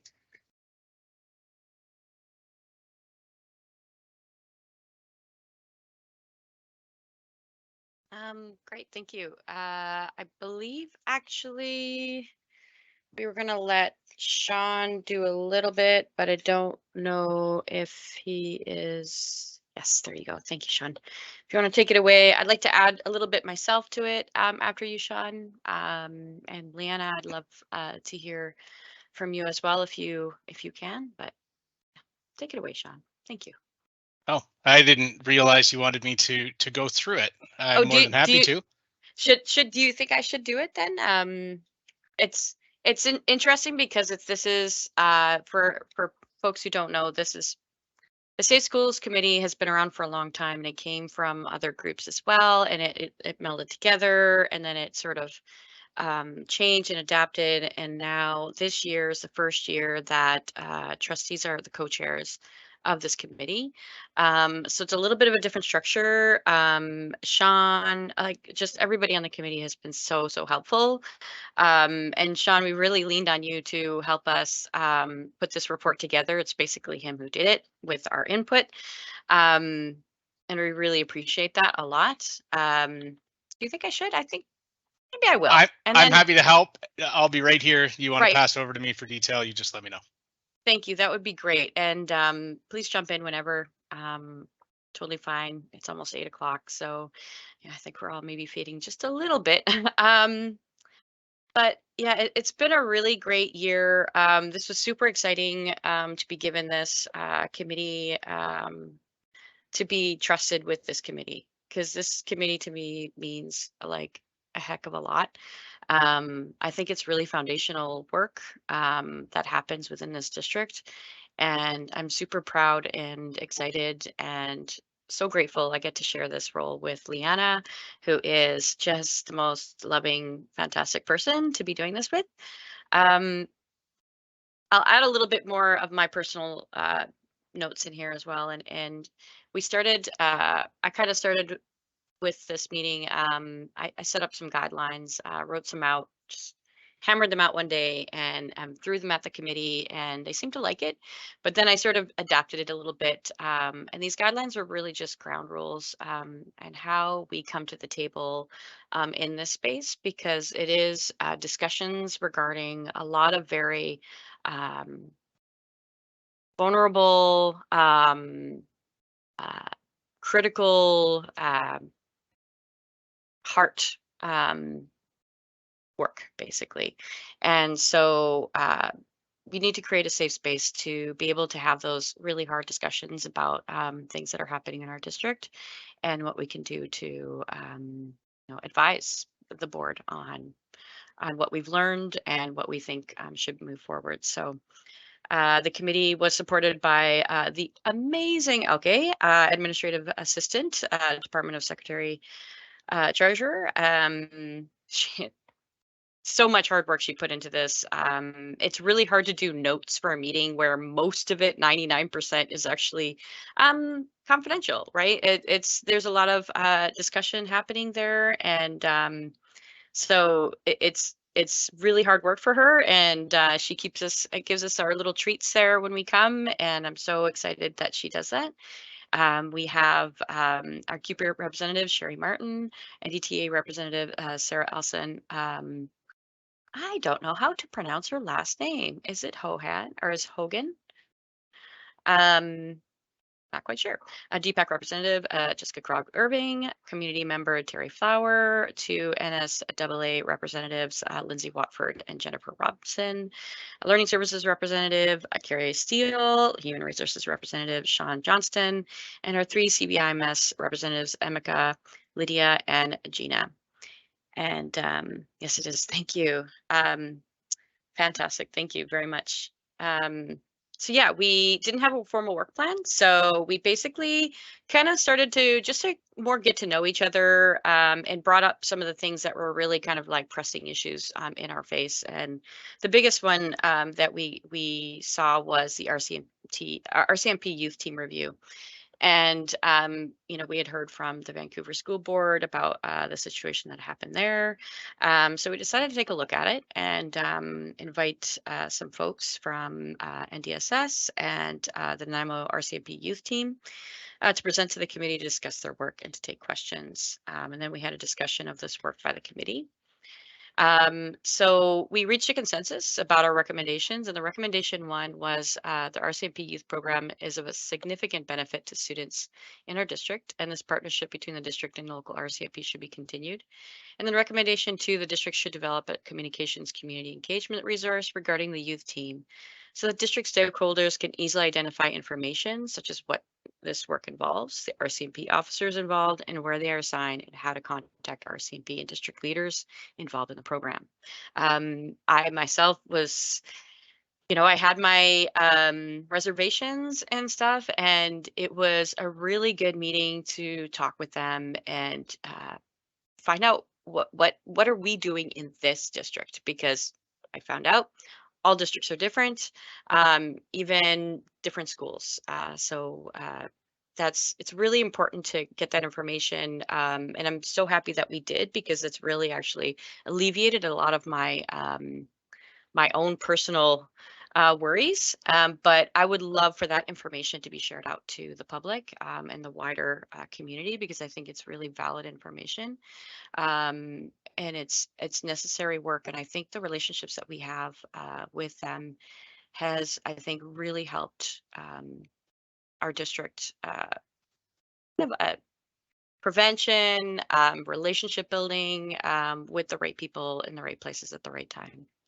And then the JEDI work, which actually, Sean, I think you should probably talk to this one, because this one is sort of your project, and wouldn't mind you doing that. That would be great. Sure, happy to do that. And thanks for that, Chantel. I agree with you. This committee, we got a bit of a slow start because the new board came in, so we didn't get a start until February. And when I look back in putting this together, we only had a few meetings, but I actually feel like we had a few really good meetings and got through a lot of stuff. And I echo your comments on the JEDI work. So this committee has a role in monitoring JEDI work to some extent. And so that was a standing agenda item that I kept the committee updated on. So this where the current state of affairs with the JEDI work is that the environmental scan data collection has been completed. So that data was a student questionnaire, a staff questionnaire, both of which had, I understand, quite high uptake. And then there were focus groups done with this committee and with a student voice group as well. So that information is being compiled out of that to determine what the priority areas to resource to move JEDI work forward are. So once that's done, the contractor is going to report out to us, and that should be quite quickly before the end of the school year. And we will develop district-wide training in 2 specific areas of JEDI work to get this going next year. And we will also be getting the framework for a JEDI policy for consideration of a JEDI policy in the district. That work can't be done by a contractor. It has to be done by us and in consideration of all the people we serve and stakeholders. And knowledge holders and in our district. And so that will be going forward as well. Let me just quickly look at the notes. Yeah, so I think that covers about everything, and our committee enjoyed talking about getting updates and enjoyed talking about what can be done in the JEDI areas and continuing to move that. So that recommendation is just to continue to prioritize that work and move it forward. Thank you. It's fantastic. The accessibility committee, I don't know if Carrie's here, if she wants to talk about it for a couple of moments. If you want to, please come on. I know we didn't really talk about this, so I don't really want to put you on the spot. It's totally fine. It was great hearing some updates about the accessibility committee, because obviously it's near and dear to my heart. And so it's been great to hear the plan, to do the plan, and how they're going forward very mindfully with this. It's been really a great thing to hear from them. And so the committee reached consensus on the following recommendation, and that was that the Safe Schools Committee and Accessibility Committee continue to share information and work together to the benefit of students in the district. So I don't know if she's able to come on, that's fine. And so the work plan is here. The committee discussed the importance of starting the next school year by developing a work plan. And so these are some of the things that we'd like to put forward to the board. It's reviewing the committee's terms of reference, which we should be doing every year. And we're looking to use subgroups as well to basically create some safe spaces where folks of certain equity groups can come together and really get some work done that they can bring to the committee itself, because we don't want to have certain voices lost, right? And when we have we're trying to have all the equity groups represented there. Maybe, because we're talking about anti-racism and stuff like that coming up and things like that. I think that like the accessibility committee, like the JEDI work and stuff like that, that's sort of work being done sort of on the side, and then it comes to the Safe Schools Committee, and it becomes more of a larger body of work, right? So we would like to make sure that that happens in the future, and then exploring approaches for students to safely disclose issues affecting them. That's something that we're talking about, and establishing a process to obtain student voice for the committee. That's also an issue that we'd like to work on. It's part of our terms of reference as well. Then managing the JEDI policy development, exploring best practices, and teaching safe, respectful use of language. So it's talking about making sure that we all kind of have a common understanding of what is good language to be used, and how do we keep up to date on that, and make folks aware that there's that language that needs to be understood on a common ground. I don't know if I'm explaining that right. I'm getting a little tired right now. But advancing anti-racism initiatives within the district under the provincial framework. That ties in with the JEDI work, that ties in with the ministry work. And we didn't even get a chance to really delve into that, because that is a huge fantastic framework that is starting. So that is exciting work to be done. And then reviewing the erase bullying data is something that we'd really like to see, kind of what we would like to see from the Erase Bullying website, because there is data that we can get from there, and then we can find out which areas should be targeted first and stuff like that. So yeah, it's a tour view, utilizing all of the rest of those, sorry to jump in, Chantal, no worries, all the rest please. of those are actually my notes in drafting that didn't get edited out, so apologies for that. Funny. Yeah, they're redundant with what you've been through. Okay, great, perfect. You did it all, and thank you very much, John. I really appreciate that. It was a good team effort. Good team effort, exactly. And this year was basically really getting to know each other and creating those relationships too, because that's really important to do for this sport. But there you go. Leanna, right. If you want to say some words. No, I apologize. My fault. Leanna had sent regrets and is away tonight. That's right. Leanna's as absent. is Charlene and Right. Leanna both sent regrets for tonight's committee meeting. So my Yeah. apologies. It's too bad. She's been a huge help. Everybody on the committee. You know, we've I think there's a few people that weren't able to make some of the meetings as well too. I think I might have missed their names, but yeah, it's Okay. Yeah. Thank you. Sounds good.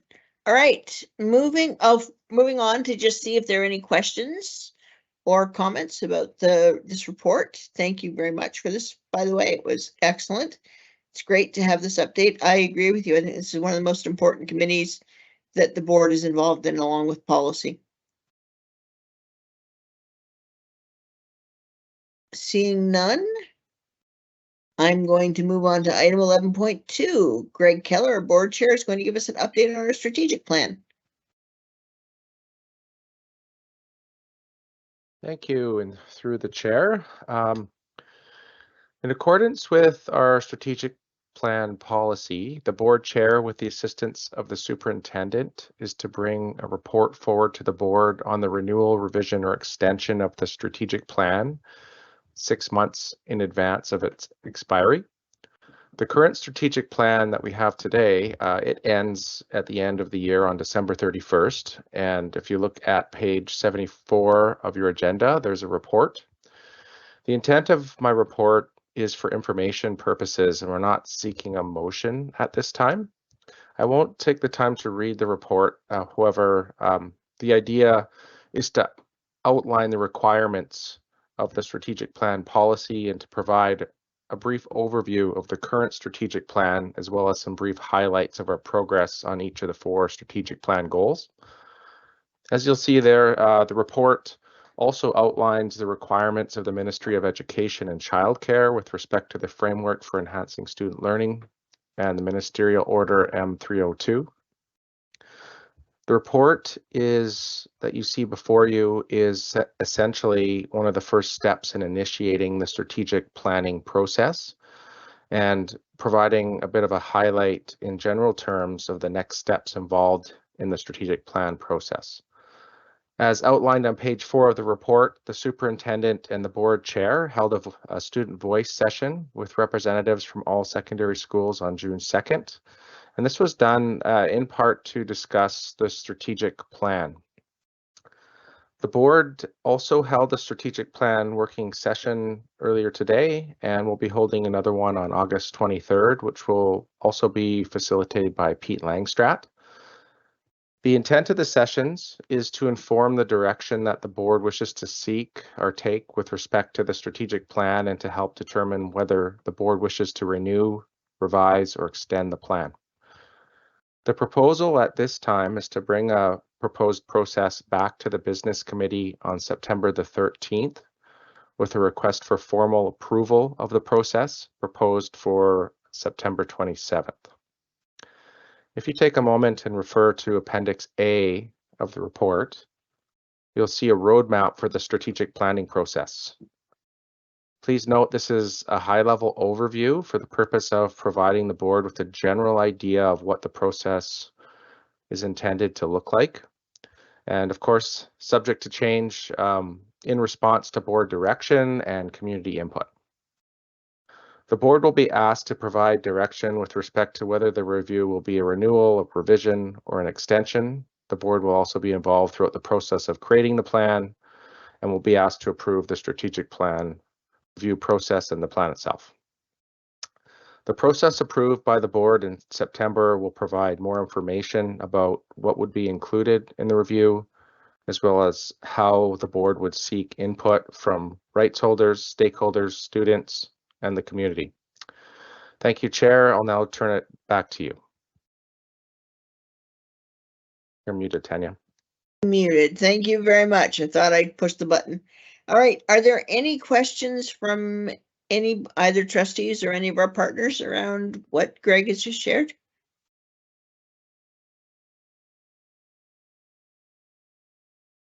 All right. Seeing nothing from anyone in the group, I will move on to 11.3. And Greg, this is also from you. Notice of motion, pay equity. Thank you, Chair. With your permission, if I can find Yes, it please. here, I would like to read the motion. Just have to find it. There we go.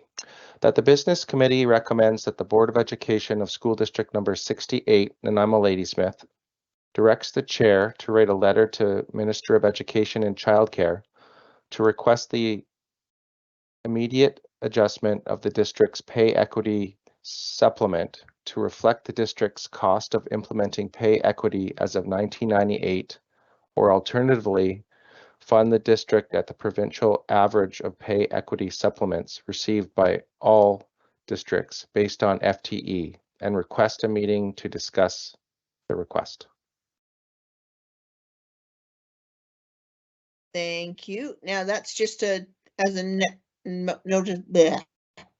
As a notice of motion, we don't need to. We're not debating anything right now or needing a seconder for that. Correct? Remind me. That's just a putting it out there to let people know that we'll be debating this at our next meeting. If through the chair, if I may, just remind me. Yeah. Request through our secretary treasurer. Yeah. Where we are with this particular item. I thought that notice may have already been given, but I may be wrong. I can't remember. So yes. So Mark, can you? Yes, pop on? just give me one moment if that's possible, Chair. Yep. I think that, yeah, I think it has already been given, so I think it's a matter of debating, and I see a seconder from Mark. If we can go ahead and debate and. Do we want to give our secretary treasurer a moment? Yes, of course.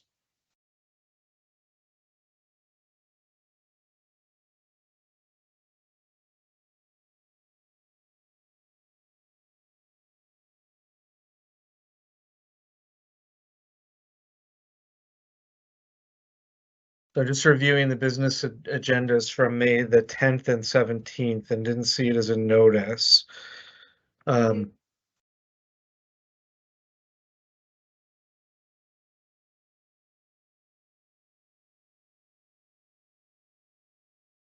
However, I mean, if it's still possible to move tonight under new business. Yes. Okay. Yep. I would leave that to the will of the committee. So I'm ready to debate if the committee wishes, and if not, I'm willing to wait till the next meeting. I'm comfortable. Is there anybody who would be opposed to going ahead with this discussion and tonight? Chantel's ready. Mark's yes. Anyone else? Debate it now. Okay. And my apologies, Chair. I was under the impression, maybe incorrectly, that there was notice of motion, and my apologies if I was incorrect there. And Chair, through you, if that's okay. Yeah. It certainly was given verbally. I do recall that. And apologies. What we should have done when we put new business is just not added the word notice of motion. It should have just been new business because it was verbally brought forward by the chair, as I recall. So I have now that I look in the chat from Mark and a few other people, it's twigging for me that I do remember the topic coming up and that Greg saying that so yes. So we have the motion has been seconded by Mark Robinson. Greg, do you want to motivate? And then I'll please ask for comments. Thank you, Chair. So through you, I brought this motion forward following our budget process this year and being reminded of the financial impact of not being funded adequately to account for the cost of pay equity. This is a bit of a complicated issue. However, as I understand it, our district took proactive measures to address pay equity before the provincial government introduced the pay equity grant. And in the early 90s, the district provided substantial salary increases to educational assistants and secretaries to achieve pay equity several years ahead of many other districts in the province. However, at the time, the government didn't fund these efforts, resulting in our district receiving minimal grants compared to other districts that had not yet achieved pay equity. The lack of funding has had a significant financial impact on the district as well. In fact, we receive a fraction of what other districts would be eligible for based on similar size districts. And as a result of this funding inequity, it's deprived our students of tens of millions of dollars over the years. By bringing the motion forward, I wanted to highlight the importance of rectifying the situation, which has disproportionately impacted our district due to our previous board's progressive actions and trying to be first out of the gate. And I feel that the proposed letter would help bring this issue to the attention of Minister Singh, who was not in place at the time the board sent the previous letter. So with that, Chair, I'll turn it back over to you. Thank you. Okay. Are there any comments, or is there any discussion or debate on this topic?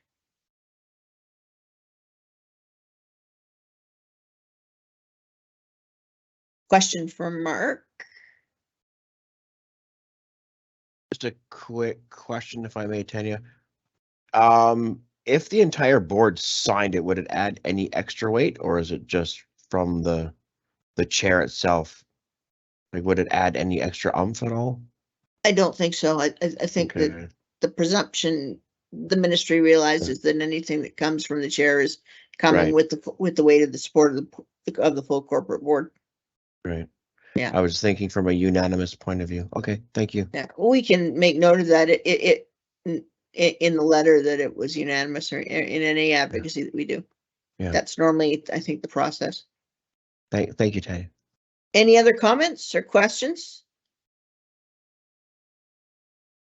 I just want to thank you, Greg, for putting this forward. I think that it's very sad and disappointing and incredibly frustrating to me that our district has worked so hard and was a little bit ahead of other parts of the province in responding to the need for pay equity. And essentially it feels like we're punished for it. And when we should be rewarded for it, and we should be getting the same help that other districts are getting to maintain the pay equity. So I think this is a very important thing for us to be advocating on. So I will be supporting this wholeheartedly.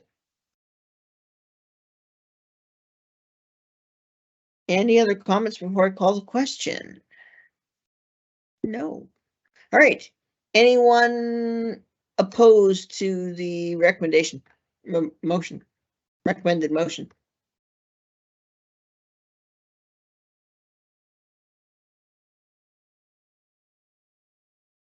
Seeing none, carries unanimously.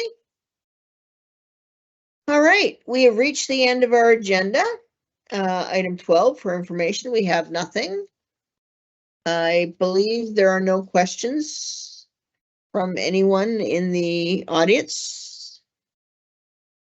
No questions. Thank you, Karen. Motion from Leanne to adjourn, seconded from Naomi. Anyone opposed to adjournment? All right, we're adjourned at 8:19.